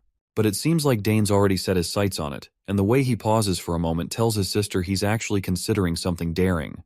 But he quickly assures her that he's not going to do anything reckless, and with that, he decides to contact her later. Once the call ends, Arabella wonders if she's being too pushy about him joining the magic program. Still, she thinks it's the best choice he's got. Just then, a student approaches her to say the professor is looking for her. Later, we see Sidrain has prepared a recommendation letter for Dane, just like he promised, and Dane is really happy to see that he actually wrote it for him. The old man feels proud as he tells Dane that he put extra thought and care into crafting the recommendation letter. He didn't just write the usual generic lines. Instead, he made sure it looked impressive, and that the words truly reflected Dane's strengths and potential. For Sidrain, it was a sincere effort to support Dane, something he doesn't always do to this extent, so he advises Dane to feel somewhat honored. Dane quickly smiles and promises Sidrain that he'll live up to his expectations. But the old man grumbles, a bit annoyed, that it would have been so much better if Dane had agreed to become his disciple. He says their current relationship is technically that of a disciple and master, but he's not sure if Dane will ever acknowledge him as a true master. Well, it seems the old man might have a point because the awkward smile Dane gives shows that he really doesn't want to think of him that way. Anyway, the old man asks if Dane has finished his preparations, to which Dane confirms that there's not much he needs to take with him. He mentions that the academy dormitories are equipped with everything they need. Sidrain does agree that the facilities are great there. However, he adds that only a select few have a monopoly over them, and with that said, there's no way Dane would lose to those arrogant nobles. Dane laughs awkwardly, because from what he's heard, the academy has become a bit of a gathering place for the thugs of the nobles. Sidrain warns him to keep one thing in mind. That place is where numerous kids will bare their fangs if they think he's looking down on them. Dane reflects on this and realizes it's just like the law of the battlefield, something he's quite familiar with. He assures the old man that he'll keep that in mind. Sidrain then gives him permission to contact him whenever he needs anything. Now that he has got that compact crystal, he better make good use of it. Hearing this, Dane figures out that Sidrain must be leaving soon, to which the old man quickly agrees, and he is quite surprised that Dane can guess it correctly. He reminds Dane that it would be troublesome for him to stay here since his father has offered him a position as a mage advisor. But that's something to think about later when he truly has nothing else to do. Sidrain is sure that Dane will understand his situation, especially since there's a lot that needs to be done in the magic tower. It doesn't take long for Dane to realize he must be talking about researching ancient magic. The old man then thanks Dane, and our boy returns the gesture, thanking the old coot for all the time he's invested in a kid like him. They both share a smile, looking forward to seeing each other again, and the old coot can't wait to see how much Dane is going to grow in the future. With that, the old man begins to walk away, telling Dane not to come out to see him off as it would be a bit awkward. Dane wishes him a safe trip, but he can't help feeling a bit sad inside. He's grown quite close to this old man. The next day, Dane's father asks him if he's going to leave now that Sidrain has departed safely. Dane confirms that he's finished all his preparations. His father then remarks to his wife that with their son leaving too, the castle will feel very empty. But his wife quickly reassures him not to feel too sad about it. On the contrary, she's relieved Dane is finally setting off. Her main concern is that she doesn't want him to face any difficulties on his journey to the academy. Her husband assures her that since Dane will be using the teleport gate that Arabella arranged, nothing should go wrong. The doting mother smiles, admitting she's just worrying over nothing after all. In any case, she feels really proud of herself for raising their kids well, especially compared to other houses where children are busy fighting each other over succession.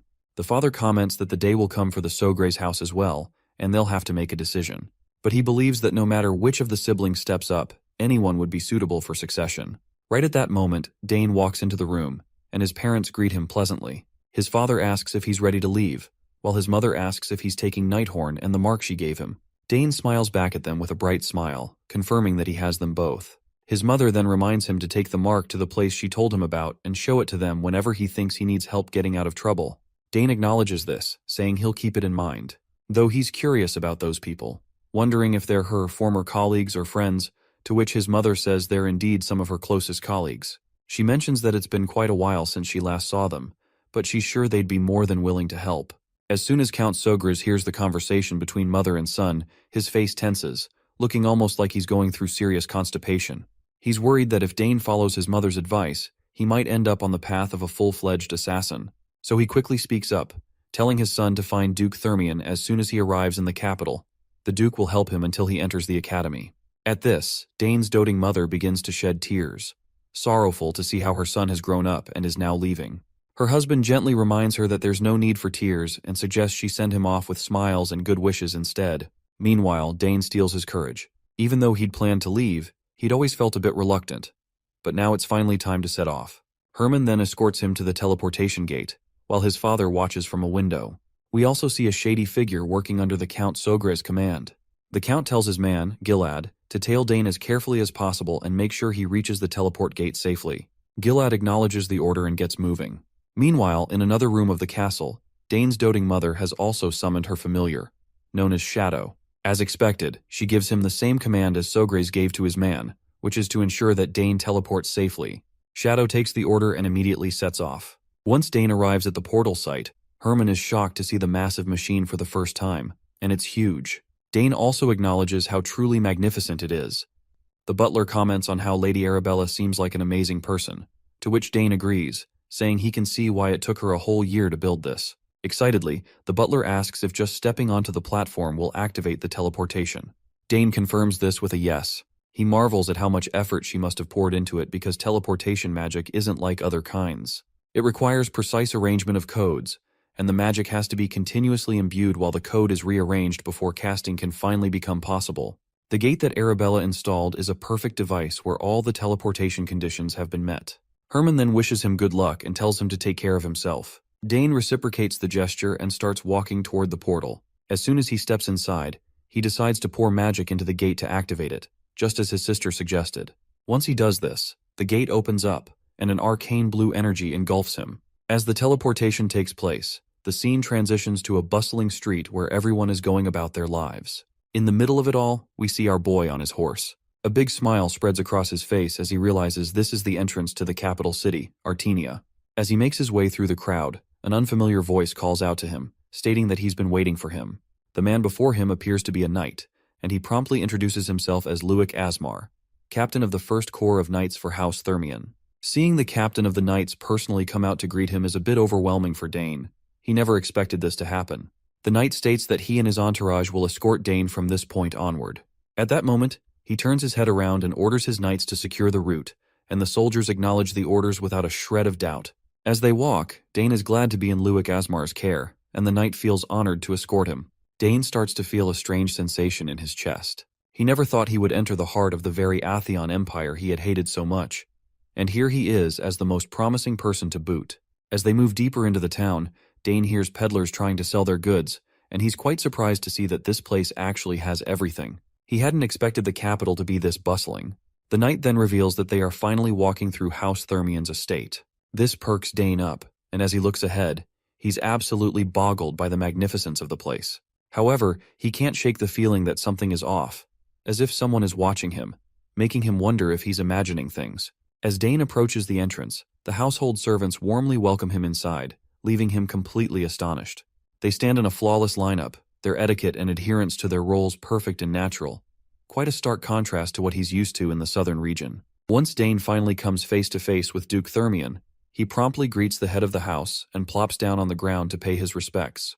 Thermian accepts the greeting warmly and invites him inside, eager to hear all the juicy details about his tiring journey. Once inside, Thermian comments on how much Dane has changed since the last time he saw him 7 years ago. He's sure that even kids 1 or 2 years older than Dane wouldn't compare to the riz and aura he has, and he's certain that Count Sogris must be a proud father. He further states that while this place might not measure up to Count Sogris's castles, he tells Dane to enjoy his stay until the Academy's entrance exam. He also promises to assign a servant to Dane, who would fulfill any wish he desires. Dane thanks him and promptly asks about Layla, wondering what she's been up to and how she's doing. Thermian says she's good for the most part, but asks if Dane has had any disagreements with her recently. Dane inquires what he means by that, and Thermian explains that these days, whenever Dane's name comes up, Layla always seems a bit unpleasant. Dane quickly states that he doesn't remember having any disagreements with Layla. Thermian takes this into account and assumes it might be due to the pressure she's feeling from the entrance exam, but he's confident that someone like Layla will easily pass it. Meanwhile, Dane wonders what could have caused her to act so strangely and thinks maybe it's just a phase related to puberty. Thermian then decides to give Dane some time to rest, suggesting they can catch up later, but he hints that Dane should be gentle. Dane, of course, doesn't understand what that's supposed to mean, but Thermian quickly assures him that he'll find out soon enough. Once the servant escorts Dane to his room, he looks around and thinks about how he'll be staying here for a week until the entrance exam. However, he notices that the room is a bit extravagant for a guest room. He simply throws his bag down and decides to unpack before finding the training grounds. At that moment, we catch a glimpse of Our Lady entering the room uninvited, and she decides to take him to the training ground. As soon as this voice falls into Dane's ears, it doesn't take Dane long to recognize who is behind him, and as soon as he turns around, he sees Layla. She looks like she's grown a lot since the last time he saw her, and her growth in some areas is definitely noticeable. She looks annoyed and asks why he took so long to get here, clearly frustrated that he made her wait all these days. Dane can't help but burst into happiness when he sees her and jumps right in, asking how she's been. Layla shoots back that she's been doing super well. But before he can dive into a nice catch-up, he has to deal with her fury. She's absolutely livid that he didn't write her any letter for a long time, even though he promised he would. She asks him why he didn't even bother to write her a letter in recent years, or at least let her know when he was arriving. Dane, looking a bit clueless, admits he completely forgot to fill her in, and apologizes for it. Of course, Layla isn't satisfied with his half-hearted apology. He tries to remind her that at least he actually showed up like he promised, explaining that he was super busy getting ready to come to the capital and kind of forgot about everything else. He pleads with her to let him off the hook just this once. Not surprisingly, she pouts like a stubborn wife, and Dane can clearly see the annoyance etched across her face. He asks if there's anything he can do to make it up to her. He apologizes again and promises to do whatever she asks. Layla raises an eyebrow, asking if he's for real. Dane just gives her an awkward smile and decides to agree to whatever she says to deflect some of her anger. Finally, he asks her what he could do to make it up to her. She thinks for a moment and then suggests they have a little spar. Dane is startled by the unexpected request. Definitely not something he saw coming, but he goes along with it anyway. Meanwhile, Layla snickers, clearly feeling proud of herself. She asks if he's sure he won't regret it because she's way stronger now and isn't that whiny kid who used to learn how to release mana from him. Dane is taken aback by her newfound confidence. It really makes him think that she must have grown a lot over the past 7 years to feel this self-assured. Speaking of improvements, he remembers she mentioned winning a competition in one of her letters. Layla is surprised he remembers that and explains she won the Danterre Cup hosted by the royal family. As far as he recalls, it was a tournament for kids under 15. She confirms this, saying the competition was fierce, and if he had participated, she's sure they would have made it to the finals together. He reassures her that they can totally make up for that now. She then asks if he is sure that he wants to spar, since the entrance exam is near, and if he gets hurt, it might be troublesome for him. Dane shrugs it off, saying she does not have to worry about that. But still though, in his mind, he wonders why they would be getting hurt in the first place. With that settled, she decides to have the sparring match tomorrow, since it's already too late for today. When the next day arrives, we find them outside ready for the spar. She asks if he has a weapon for practice because she definitely doesn't want to hear that he's still using a bladeless weapon. He reminds her that it's just going to be a light match, so it's normal to use practice weapons. After all, no matter how much she's trained as a warrior, she can't handle every situation. He asks her what she would do if she ended up getting hurt while sparring. She confidently tells him not to worry, because they have the best healer in the Empire right here in residence. But Dane raises a valid point, asking what if something serious happens before the healer can do anything. Layla stutters for a moment, trying to come up with a response. He tells her that if she wants to use a blade weapon, she should be prepared mentally for it. She wonders why he's making things so complicated when it's just going to be a little spar. Eventually she relents and agrees to use practice weapons. She instructs one of the servants to bring over some practice weapons. While the servant is fetching them, Dane looks at her and feels genuinely glad to see how confident she is. Just like the rumors say, it won't be long before she reaches the status of her two older brothers, who are both active knights. There's even a good chance that House Thermion might see its first female head of the family soon. Dane wonders if teaching her how to release mana was a huge turning point in her growth. It looks like this is true. As we peek into Layla's thoughts, we discover that she feels grateful to him. Thanks to his guidance, she learned the basics of wielding magic much faster than others her age, and she has even formed 2 mana cores now. She has waited so long for this day, and if she were to win, she wonders if Dane would feel down about it.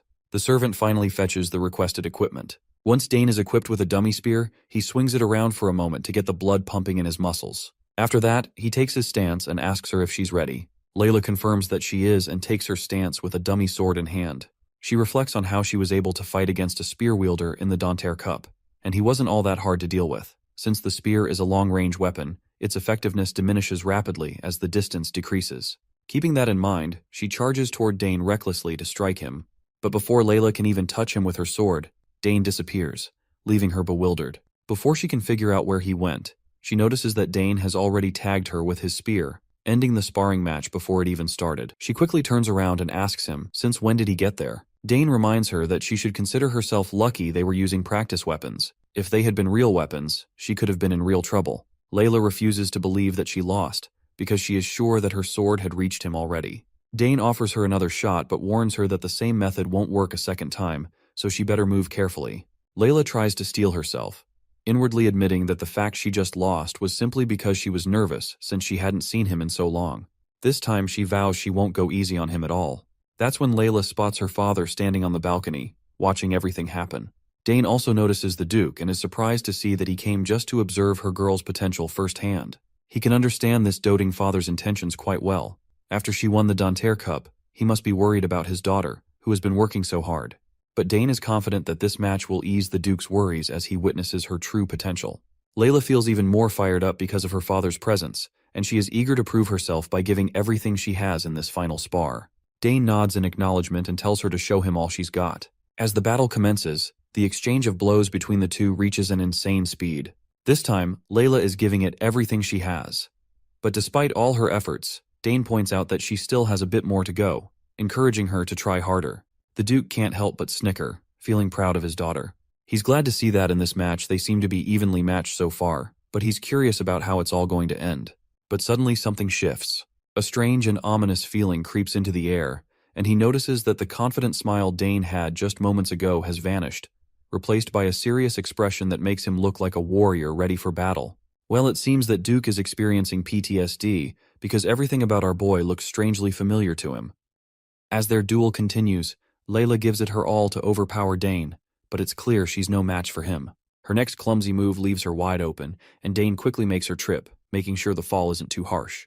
Duke Thermion doesn't seem thrilled to see his daughter on a losing streak. He asks his knight, Asmar, if he thinks Layla's arrogance will be toned down after this. But Asmar believes that Thermion already knows what's going on, so he doesn't think his input is necessary. Thermion agrees, saying he knows better than anyone since he saw the signs before the Danter Cup. But after her victory, she changed completely. Meanwhile, the fight rages on as the Duke points out that he'd considered having a stern word with her, but thought it would be best if she figured things out for herself. Asmar also agrees with this idea. Thermion then questions his knight once again, asking how many mana cores Dane might have inside him.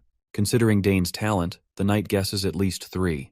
But Thermion disagrees right away, thinking it's probably 2, with a very slim chance of it being 3. Asmar inquires the reason behind the Duke's words.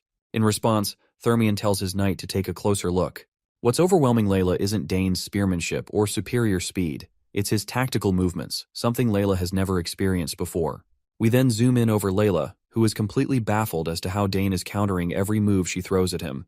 In order to clarify, Dane points out that her sluggish movements are making it easy for him to predict her actions. All her attacks are too predictable, giving him the upper hand. Meanwhile, Thermion asks Asmar if he can't see the spirit of a seasoned swordsman in Dane.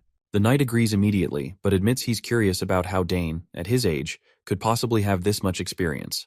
Thermion confesses he's just as clueless. He then reflects on how Layla's greatest growth came 7 years ago, after they returned from the Southern Inspection Tour. Meeting Dane back then had a profound impact on her, and he's certain that this time will be no different. Asmar acknowledges this and admits he's also surprised by this boy. The young lady may be the winner of the Danter Cup, but she's outmatched by Dane by a wide margin. It certainly seems like Count Sogras must have trained him harshly. However, Duke Thermion doesn't think of it that way.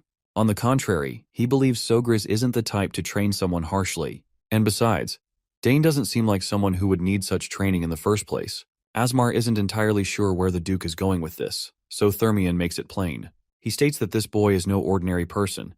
He's someone with overwhelming talent, a true genius. He further speculates that Dane likely didn't participate in the Danter Cup simply because he wasn't interested. While Asmar outwardly agrees with his senior's assessment, but inwardly, he finds the idea ridiculous. The Danter Cup is something every boy and girl in the Empire aspires to win. Why wouldn't Dane be interested in it? Thermion continues, reminding his knight that no one of Dane's age has skills remotely on his level. Just as the Duke says this, his daughter buckles over her knees in exhaustion. Watching her, Thermion reflects that these battles might be exactly what she needs to humble her personality a little. He hopes that Layla realizes her shortcomings from this sparring session. If she can let go of her arrogance and focus on becoming more skilled with the sword, she'll be able to completely surpass her brothers. Now let's switch to Layla's perspective, where she's facing one humiliating defeat after another. She's finally starting to realize that Dane isn't just a tough opponent. He's on a whole different level. She always knew their talents were different, but to discover that the gap between them is this vast is a jaw-dropping moment for her. Seeing that she's exhausted, Dane decides to call it a day. It seems Dane was simply doing what Duke Thermion had hoped, playing along to remind Layla that she's not the best. As they walk, she's visibly annoyed and lashes out at him, demanding to know how on earth he trained to get this good. In response, Dane casually replies that he just practiced diligently. What a savage. His nonchalant answer completely rattles Layla, who can't help but feel frustrated. She thinks he's trying to undermine all the effort she's put into her own training, as if to say she hasn't worked just as hard. Dane, ever the savage, replies again and tells Layla she just has to work harder. With that, he decides to leave. But Layla isn't one to back down. She makes it clear that she won't lose next time. Dane, already looking forward to their next encounter, doesn't say much and leaves her to reflect on their dynamic. To Layla, Dane is the only person her age she truly admires, but at the same time, he's also someone she desperately wants to surpass. She wants to prove that she's not just a kid waiting to be taught. Yet, no matter how hard she tries, he always seems further out of reach. Still, she tells herself to wait and see. Next time, she's going to win. A few days pass, and we learn that the Imperial Academy's entrance exam is more than just a test. It's a full-blown festival. Talented individuals from all corners of the Empire flock to the capital, bringing their families and attendants along. This results in thousands of people pouring into the capital at once. This year, around 6,000 applicants signed up for the exam. There were no prerequisites other than paying the exam fee, making it accessible to anyone. However, the competition was fierce. Nearly 2/3 of the applicants didn't make it past the first test. Now, with the pre-selection over, 2,000 applicants remain, preparing for the next challenge in the form of the specialization exam. Inside the academy, the big shots gathered to discuss the influx of applicants. This year, over 2,000 students passed the first test, so things are bound to get busy. One of them asks how many will pass this time, and a lady responds confidently, 200 at most. They all speculate about the kind of students who will make it. The man leading the conversation is Professor Donavo, Dean of the Magic Department. The lady speaking is Ingrid, Dean of the Spearmanship Department. Donavo asks when the scores for the test will be released, admitting that he's curious to know who ranked first. Someone casually mentions that the top scorer in swordsmanship is likely to be the young lady from House Thermion. After all, she's the winner of the Danter Cup, and no one questions the outstanding way Duke Thermion has raised his children. The conversation continues with the dean of the summoning department, Delphine, a sharp lady with glasses, and the professor sitting beside her is Esternade, the dean of the swordsmanship department. While everyone throws around guesses about who is going to be the top student, Denavo sits quietly. That's when he cuts through the chatter, calling out everyone for their wild assumptions. He pulls out a letter that draws all eyes to him. When asked what it is, Denavo explains that it's a recommendation letter from Sidrain, and it even bears the Nixon Magic Tower's seal, imbued with mana. Everyone's jaws drop. Out of all the years, Sidrain has finally recommended someone he believes is worthy. The room is thick with disbelief. Even so, some insist there's no way this person could outperform the winner of the Danter Cup. Denavo, however, isn't done. He reminds everyone that Sidrain, who is famous for never taking on a disciple, has actually sent a recommendation letter. Not only that, but the child in question is just 14 years old and already a 3-chain mage. By now, everyone is dying to know who this prodigy might be. Denavo lets the suspense build before finally revealing the name, Dane Sogres of House Sogres. The room is stunned into silence. What makes this revelation even more staggering is the fact that there are already 2 geniuses from House Sogres enrolled in the academy, and now there's going to be a third.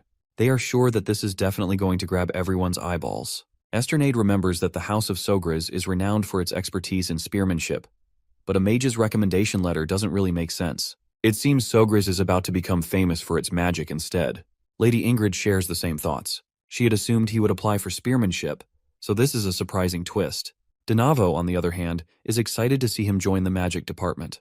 With his sister Arabella already there, he'll be a fantastic addition to make the department even better. After all, the Imperial Academy is best known for its magic. Suddenly, a lady rushes into the meeting to announce that the test results are in. A system window displaying the results pops up. It reveals that the swordsmanship department has admitted 1,367 students, the magic department 227, and the summoning department only 152. The numbers for the swordsmanship department are staggering, especially when compared to the other departments, leaving everyone present in awe.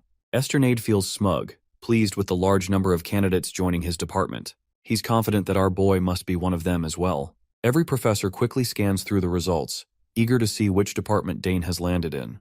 But to everyone's dismay, his name doesn't appear in any of the departments. An old man in the room asks the reporter if there are any applicants who aren't listed.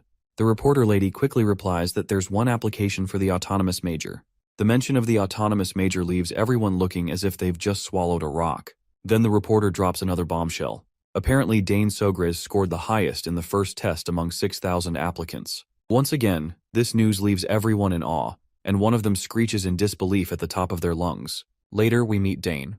It's already been a month since he arrived at the academy. Time has flown by, and it feels like his sparring session with Layla was just yesterday. Yet, here they are, having already taken the first test and now waiting for the results. Thankfully, the test wasn't too hard. That's when Layla comes rushing to him, eager to share the result information that's on her mind. She can't wait to find out how he placed. Well, we already know he scored first, which is quite unsurprising for us, but it's a huge L for Layla, who is Dane's rival. She can't hide her frustration as she realizes she's been bested again. Dane, on the other hand, feels immensely satisfied seeing her face defeat once more. After all, he's determined to humble this feisty cat who thinks she's entitled to be the top student.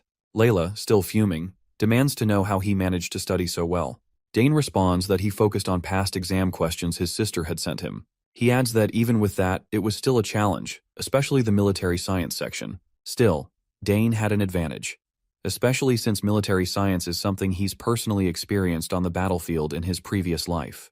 Layla, however, can't wrap her head around why 14-year-olds are being tested on war strategy and military politics.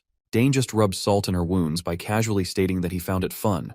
This sets Layla off, leaving her with an even more dramatic reaction. She glares at him and questions if he's hit his head or something. As far as she's concerned, military science, arts, music, and even the history of the Drenic Empire are all things a 14-year-old should lack knowledge about. But Dane, in his usual savage style, fires back. He reminds her that this is his specialty. After all, he's picked up a lot of things while living on the battlefield. Layla then questions Dane about what he chose for the second test. To her surprise, he says he chose 3. The mention of 3 catches her completely off guard because it apparently means he applied for the autonomous major. With every new revelation about Dane, her agitation grows. She demands to know what other talents he's hiding besides spearmanship and summoning magic. Dane just smiles and brushes off her question, but promises to tell her soon enough. Frustrated, she insists him to tell right away. and asks why on earth he chose the autonomous major. No matter how she looks at it, she just can't make sense of his decision. Dane responds calmly, saying it's because he wants to study all of them. Layla immediately reminds him that the pass rate for the autonomous major is atrocious. Dane remains unfazed and reveals that he heard students in the autonomous major can take any class they want until graduation. Plus, they don't have to declare a specific major, and they can even conduct research with professors from all departments. Layla narrows her eyes and asks if he really thinks people fail just because they don't know about those perks. She then even speculates if he's doing this because he doesn't want to be in the same department as her. Dane denies having such intentions, which only prompts her to lash out again. She demands to know how he plans to pass and insists on finding out what other abilities he has besides spearmanship and summoning magic. Seeing how restless and persistent she is, Dane briefly considers revealing more for a moment. Honestly, I find her quite annoying. I hope she could yap less. The scene transitions to the academy, where we overhear professors discussing Dane. Apparently, all the professors had to gather in one place because, to pass the autonomous major exam, the student must succeed in the exams for 3 departments. They're bewildered by the fact that Dane is actually planning to take on the autonomous major. Spearmanship, magic, and summoning. Each core and circle of study are practically opposites, making it almost impossible to pass all 3. Professor Delfineso notes that while there have been people who manage to pass 2 tests for the autonomous major, most don't even pass 1. Donavo agrees, adding that it's better to specialize, focus on the spear if it's spearmanship, or magic if it's magic. Applying for just one major is the safer and smarter choice. It's been 200 years since the autonomous major was created, and almost no one has ever managed to pass all its tests. Back then, when the major was first established, the requirements weren't as stringent. Hundreds of years ago, during times of conquest, the academy needed all the talent it could get. If someone showed potential, no matter the field, they were trained and utilized. But now, it's not like that anymore. The requirements have become tougher and tougher over time. Applicants now prefer to excel in one skill rather than be mediocre in several. One of the professors then questions why this major even exists, especially since it's a department that no one applies to or passes. Donavo reminds them that it's a symbol, a mark of prestige reserved for only the best talents in the empire. Delfineso notes that it's not all that important anymore.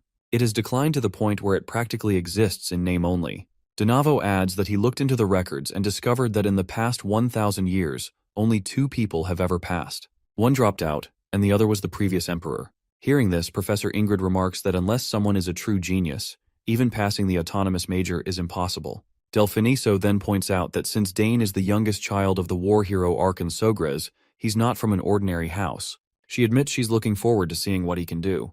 The professors also entertain the possibility that Dane could just be an arrogant punk. If they go easy on him, there's a chance he might somehow pass. But with their positions as professors, they can't afford to half-ass it. Whatever the case, Donavo is intrigued. If Dane is a punk brimming with so much confidence that he'd dare to challenge a symbol of the academy, he wants to see it for himself. The time has finally come, and we find ourselves at the second exam location. As Dane stands before the professors, he introduces himself by name and states that he applied to the Imperial Academy's autonomous major program. Donavo questions him, asking if he understands the significance of applying to the autonomous major. Of course, Dane has done his homework. He confidently states that he's fully aware of the obligation to pass the exams for the 3 majors he selected. Professor Ingrid then reminds him it's not too late to back out. She truly respects Count Sogres, the Empire's greatest spearman, and doesn't want to see the son of such a remarkable figure fail and have to return home in disgrace. Dane acknowledges her concern and even expresses his gratitude for it. However, he firmly makes it clear that he came here with the determination to give it his all. The professors expected nothing less. After all, if Dane were someone who would give up after hearing a few words of discouragement, he wouldn't have applied in the first place. With that in mind, Donavo states that the exam will consist of 3 different tests related to the majors Dane has chosen. If he fails even one of them, it will be an automatic failure. Now that the rules are laid out, Donavo gestures to the head of the summoning department, Professor Delfineso, to start the test. Later, she stands right in front of Dane. As they face each other, Dane reflects on Delfineso's reputation. As he's heard, she's reached the peak among the summoners of the Altheon Empire, and holds the record for summoning 3 summons above the 2nd rank at the same time. The lady finally speaks, explaining that the summoning test is simple. Dane will need to satisfy her in any way he can with his summoning skills. Hearing this, Dane is thrilled. He had expected the test to be a freestyle challenge, without strict form or standards. Instead of showing her some flashy magic trick, as she might expect, he asks her if she could summon something. Her response catches her off guard. She quickly demands to know what in the hell he's talking about. Even the professors are bewildered. It's unfathomable that an applicant would ask a professor to perform a summon.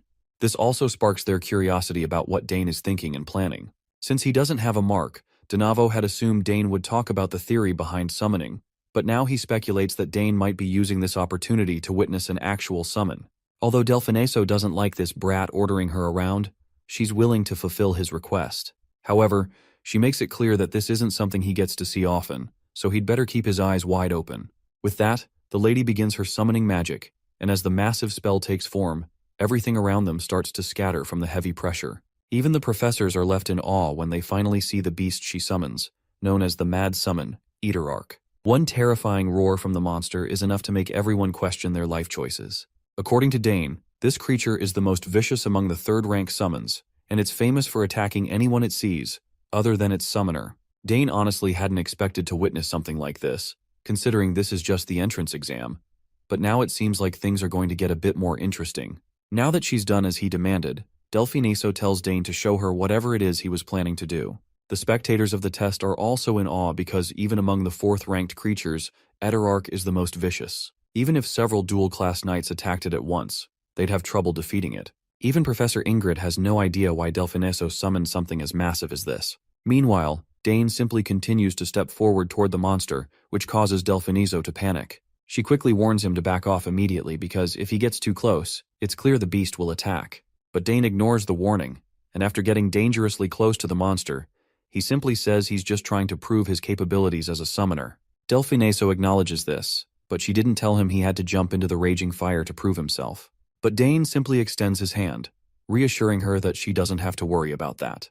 With one commanding gesture and a few words exchanged with the beast, this giant monster, which had once seemed so terrifying, suddenly bows down, behaving like a docile pet, and submits to Dane's command. This is an absolutely jaw-dropping moment for everyone, while Dane just keeps petting that terrifying creature like it's a stray cat. The owner of the monster, Delfineso, reacts just like everyone else. You see, there's no way to tame the vicious Eaterarch so easily. That's when she suddenly notices the mana thread connecting to Eaterarch.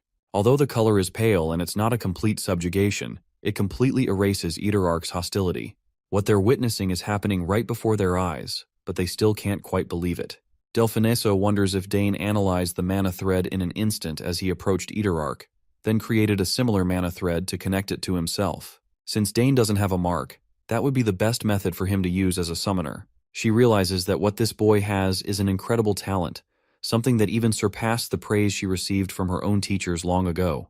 With such a gift, she wonders just how great his future will be. She finally steps forward and reminds Dane that this is more than enough to assess his skills. She commends him for his strong courage, cold judgment, and solid fundamentals before officially giving him a pass. This is truly jaw-dropping for the other two professors, a rare sight they don't see often. Later that night, when Dane returns to Duke Thermian's palace, he fills Layla in on his experience. She's absolutely boggled to hear that the test ended in just 20 minutes. As much as she hates to admit it, she begrudgingly acknowledges that with this achievement, he's now the top student. But Dane quickly reminds her that she's the one who scored first place in the swordsmanship department, so technically, she's also a top student. Of course, Layla refuses to accept the title for obvious reasons, and all she can do is sulk in frustration. Dane tries to cheer her up, reminding her that her father even hosted a party to congratulate her on passing. But Layla just can't get over the fact that the gap in talent between her and Dane is impossibly vast. To her, Dane feels less like a rival and more like an unstoppable natural disaster. She eventually walks off without saying anything. Later, Dane finds himself face-to-face with Duke Thermian, who advises him to let her be if she wants space. But Dane believes that letting her sulk might not be the best thing for her. However, the Duke reassures him, stating that there's nothing to worry about as Layla will overcome it in time. The Duke then changes the subject, asking if he has informed his father about his success in the test. He's certain that Count Sogris would be incredibly proud to hear the news. Our boy confirms this, revealing that everyone back home was indeed very happy. The Duke smiles and reminds Dane that entering the autonomous department is no small feat. He mentions how even those at the academy were surprised by Dane's achievement.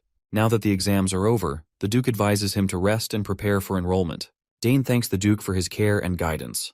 Thermian then brings up another matter, asking if Dane has thought about what he plans to forge. Our boy replies that he's considering crafting a sword, though he hasn't fully decided yet. When the Duke asks him why he's hesitant, Dane explains that his body hasn't fully matured yet. On top of that, He's not entirely sure what kind of sword he wants. He plans to take his time and think it through carefully before placing his order, since this is an opportunity he simply can't waste. Themroyn is quite amused to hear this. Suddenly the butler appears and informs the Duke that the madam wants to see him. With that, he walks away, leaving Dane to reflect on how the Duchess's illness hasn't changed, and it's been the same for years. Just then, Layla unexpectedly shows up and shares that fortunately, her mother hasn't gotten worse, but she also hasn't improved either. It's been the same for a few years now. Dane feels pity for her, especially since he's never seen a family member so sick. He doesn't dare to say he understands how Layla feels about it. 2 days later, we find ourselves back at the academy.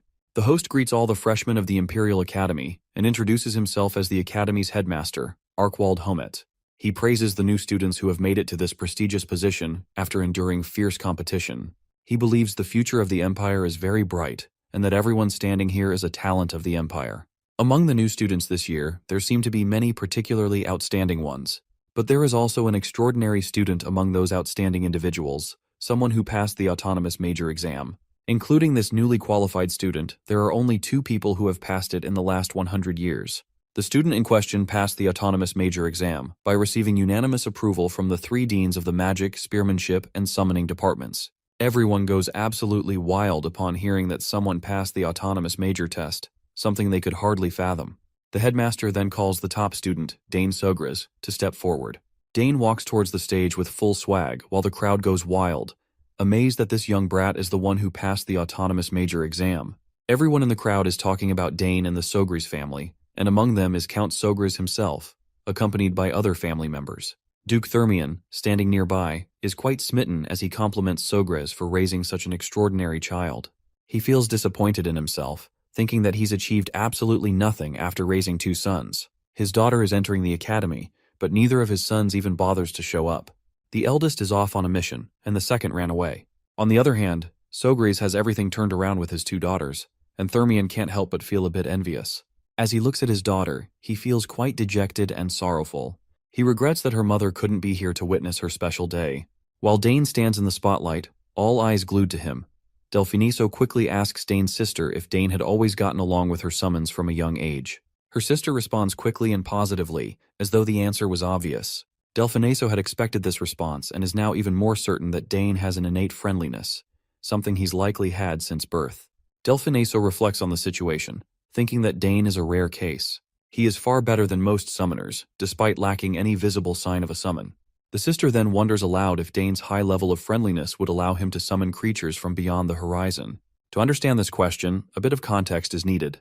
Beyond the horizon refers to another world, one from which summons once came. The link to that world had been lost over 100 years ago. Delfiniso finally concludes that it's possible. He believes the summons from that world have the ability to choose their summoners, which could make such a feat more than achievable. Meanwhile, the principal steps up to Dane, finally meeting him face to face. He hands our boy a piece of paper while expressing his high hopes that this extraordinary student will demonstrate his full talents at the academy. Dane proudly grabs the paper and acknowledges it with a smile. Meanwhile, all the scattered students gather and form a line for the oath-swearing ceremony, led by the first-year representative. Later, we see Dane completely lost in his own pleasant thoughts, basking in the glow of his first major achievement. He's finally made it into the academy. It took quite a bit of time and effort to get here, but he's determined not to waste this second chance at life. This is just the beginning, and he's ready to achieve so much more. The next scene takes us to the Academy's main auditorium. A few representatives wrap up their introductory speeches about the Academy, and the students are given a short break before the next scheduled activity. They're invited to grab some snacks prepared at the back and rest comfortably. During the break, Layla, acting like a concerned wife, starts lecturing Dane. She warns him that now, with his success, plenty of people will be watching him. Some with good intentions, others with bad. She advises him to be careful with any offers and to think things through. As she keeps yapping, Dane waves her worries off, insisting he already knows how to handle himself. But Leela doesn't stop. She brings up the topic of clubs, reminding him about their importance. Dane, however, makes it clear he's not interested in any of them. By now, senior students have already started scouting for talented freshmen, hoping to recruit them for their clubs and activities. Now that he thinks about it, Dane remembers his eldest sister mentioning how there are tons of fun clubs at the academy. Suddenly, some eager senior shouts Dane's name in order to recruit him in his club. In no time, a crowd forms, and they're all swarming toward Dane, shouting over each other to get him to join their clubs. Within minutes, the scene turns chaotic, but Layla quickly grabs Dane's hand and bolts. dragging him along as she runs to escape the madness. Unfortunately, their escape route is blocked by some jackasses who are just as desperate to recruit Dane for their club. The entire place descends into chaos. Students are yelling, pitching their clubs with wild enthusiasm, while Layla is running as if her life depends on it, pulling Dane with her. Despite her speed, the crowd is relentless and begins chasing after them. Dane, while running, can't help but think about how this feels oddly familiar. Sure, he's used to being pursued by enemy soldiers, but being chased like this, just for being the top student, is a one-of-a-kind experience. The scene transitions to another part of the academy, where we meet Kelthus Redfield. He's walking quietly, minding his own business. In the background, a group of senior students whispers among themselves, glancing toward Kelthus. It's clear he has a reputation, though what kind, we're about to find out. Apparently, Kelthus has returned from his position as the commander of the Imperial Knights and immediately took on a role as a professor. He's revered as one of the best, most amazing professors at the academy, though Kelthus does not want to be a role model teacher at all. From this point onward, his worries are going to increase because his life of comfort is about to end, all because there's a new student in the autonomous department for the first time in decades. Until now, Kelthus had it easy. He could casually write papers and still achieve decent results. But now, he'll have to prepare actual classes. The perspective shifts to Kelthus himself, who's quietly thinking it's about time the freshman orientation wraps up. It seems he's not thrilled about someone joining the autonomous department, and what annoys him the most is that someone had to join the department when he is acting as head of the autonomous department. Soon he notices Dane standing just outside his office. He calls out to him, surprised by how early Dane has arrived. Our boy does not forget his manners and greets his professor respectfully. Once they settle into the office, we get a glimpse of Kelthus's inner monologue. He's clearly irritated. He worked hard to get to this position, all so he could enjoy some peace and quiet. Teaching students was never part of the plan. If he wanted to instruct someone, he'd have stayed in the Night Order. He's had enough of that. Anyway, now that there's no turning back, Kelthus turns to Dane and asks why he chose to apply to the autonomous department. To which, our boy simply responds that he simply does not want to be bound to a particular field. Kelthus follows up by another question, asks if he plans to choose a specific field later. Dane responds positively, agreeing that he'll eventually pick something, but for now, he doesn't want to miss out on the great opportunity to study in the autonomous department. Kelthus looks a bit annoyed, as it seems like if this continues, he'll be stuck teaching Dane. But then, a glimmer of hope sparks in his mind when he remembers that Dane didn't take the swordsmanship test. The fact that this student skipped the test means he's not confident in that area. Kelthus sees his chance and asks our boy if he knows anything about swordsmanship. Of course, this catches Dane off guard. The question is completely unexpected, and he's a bit puzzled. Kelthus quickly clarifies that he's not trying to insult him, but as a student in the autonomous department, and with him being the professor, he believes Dane should know something about swordsmanship. It's a strange request, and Dane can exactly tell that his teacher isn't exactly thrilled to see him here. So, Dane keeps it simple and straightforward, telling his teacher that he's not interested in swordsmanship. This is the moment Kelthus has been waiting for. He's quick to seize the opportunity, telling Dane that he wants to test his abilities. You see, Kelthus has the authority to evaluate Dane, and if our boy's swordsmanship is as poor as he suspects, this lousy professor can use it as an excuse to make him leave the department.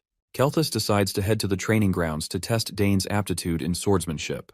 Once they arrive, the professor gestures toward the array of swords lining the walls and tells Dane to choose any weapon he likes. Our boy begins browsing through the staggering collection of blades. As he looks at the plethora of swords, he can't help but wonder how a training room like this even exists in a place meant for academics. And most of all, why is there so much weaponry when there haven't been any autonomous department students in decades? After a few moments, Dane shrugs and picks a sword at random. Kelthus is not sure about the sword he chose, but Dane responds affirmatively, showing no signs of second-guessing himself. With the weapon selected, Kelthus lays out the rules. It's pretty simple. If Dane can tag him even once, he passes. To make it easier for his student, Kelthus imposes a restriction on himself, which is that he won't move more than 2 steps during the bout. Dane agrees to the terms without hesitation, and the two of them take their positions, facing each other to start the round. Kelthus feels relieved as well as concerned. He's relieved that Dane accepted the conditions so readily, but at the same time it's unsettling. Dane didn't hesitate at all, almost as if he's confident he'll win. Once the match begins, Dane dashes straight toward Kelthus. He swings the blade in an attempt to tag his teacher, but Kelthus easily sidesteps out of the way. Though he dodged the strike with little effort, the professor can't help but notice something. Dane is fast. Faster than he expected. For a moment, he starts to believe that maybe this boy really is qualified to be an autonomous student. But there's no time to dwell on that thought. Dane presses on with relentless swings, each one more precise than the last. At one point, Kelthus finds himself mere inches away from being tagged, and the realization sends a chill down his spine. When Dane swings again, Kelthus is forced to draw his own sword to block the attack. If he'd moved even a fraction of a second slower, the match could have ended right there, and not in his favor. What's more surprising is Dane's swordsmanship.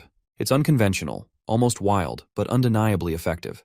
Kelthus is now convinced that this boy might actually know how to wield a sword. It's clear that this isn't just beginner's luck. Dane is unpredictable, and that makes him dangerous. After this rapid round, Dane steps back, breathing heavily. Kelthus watches him closely, and something about our boy's stance leaves him bewildered. It stirs a memory of a swordsman he once saw on the battlefield. What puzzles Kelthus the most is that Dane's posture isn't the polished, textbook-perfect stance of a Knight Order soldier or a noble house swordsman. It's rough, unconventional, something born out of raw experience rather than formal training.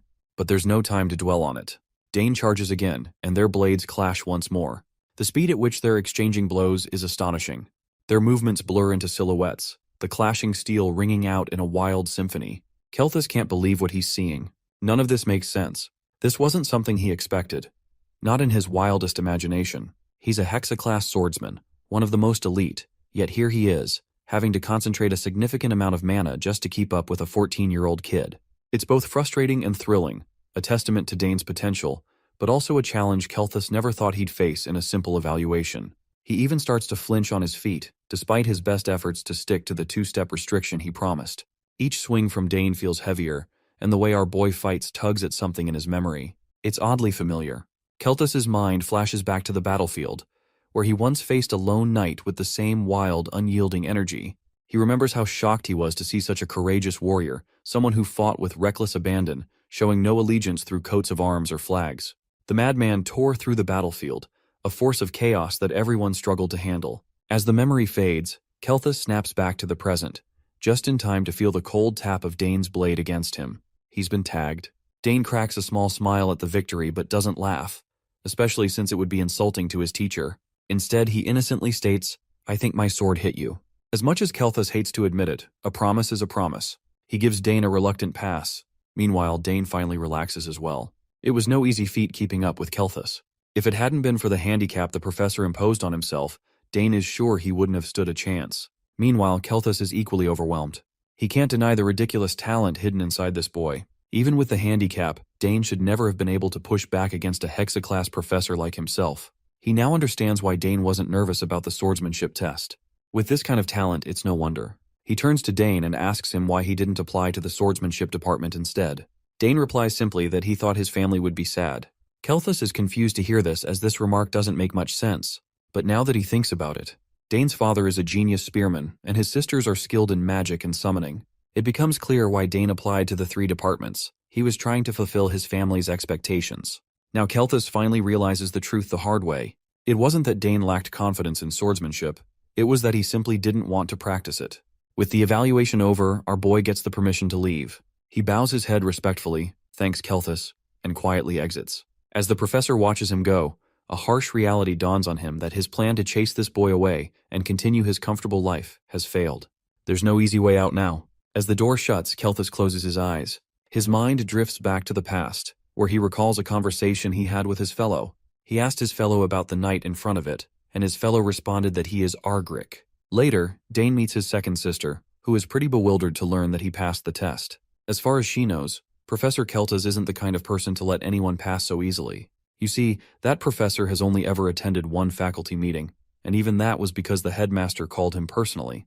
He absolutely hates being bothered. Basically, he does whatever he wants. And that's exactly why she was so worried about her brother. She's relieved nothing happened to him.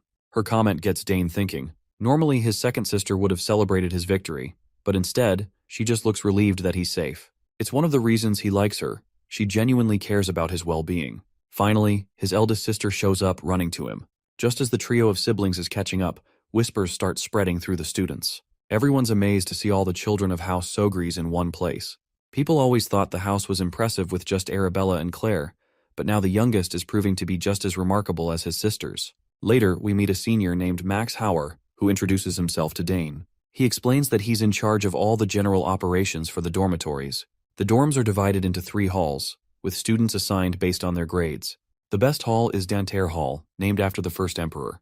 Since Dane is the top student and passed the autonomous major exam, Max reveals that he'll be staying in Danterre Hall. He goes on to describe the impressive facilities: restaurants, training rooms, libraries, lounges, and even magic projection rooms. And then there's the mention of secret facilities. Dane has no idea what those are about, but he doesn't press the issue and just listens as Max continues to explain. The senior also explains that while Dane won't need to worry about this, there are cases where students have to leave Danterre Hall if their grades drop. He adds that Arabella and Claire stayed in Danterre Hall until they graduated, a feat in itself, and one more reason the Sogra's name carries so much weight. With everything laid out, Max hands Dane the key to his apartment, mentioning there's a spare. If Dane ever loses it, he can come back and get a replacement. The senior also warns his junior about the strange students around here. They're not bad, he says, but sometimes you'll find yourself wondering what's wrong with them. Max suggests he check out the details himself and assures him that if he has any questions, he can contact him through the crystal ball. With that, Dane heads off to his room. As he walks, he can't help but notice how lavish the place is. But there's something off about it too. He doesn't sense a single human presence. It's as if everyone just evaporated into thin air. Feeling uneasy, he decides to spread out his senses. Almost immediately, he picks up on a faint whiff of lubricating oil brushing against his nose and the barely audible squeaking of turning gears. From just that much information, it becomes clear to him that this is a trap, and he's already stepped right into it. But instead of panicking, my guy just smirks to see such a lousy attempt being made on him. The thugs who tried to make this are watching everything through this window. They got no clue why Dane has stopped moving, which makes them wonder if he has caught on that he has fallen for a trap. But the guy with glasses, Arnold, states that there is absolutely no way because, as he claims it, the Collards have been hunters for hundreds of years, so they are very good at setting traps. He is actually the eldest son of the Collard barony, Arnold Collard, third-year student of the shooting department. One of the students fears that it might be a dangerous prank, but Arnold assures his timid friend that he removed all the danger already. This is the first time he is going to have such a hazing, so he is excited. But some of these guys are not sure if picking on someone from House Sogries is a good idea. Arnold just reminds them that they all have gone through tremendous hazings, so he just looks forward to this one, and he is sure that Dane is going to end up a complete mess. One of the female students, Priscilla Nerial, a fourth-year student in the theology department from House Nerial, raises a concern. Since he's the top student and autonomous, she worries this hazing won't be like previous ones. Not to mention both of his sisters are geniuses, and if he's an autonomous student, he'll be an even greater genius. Some are even doubtful about whether the traps they've set will work.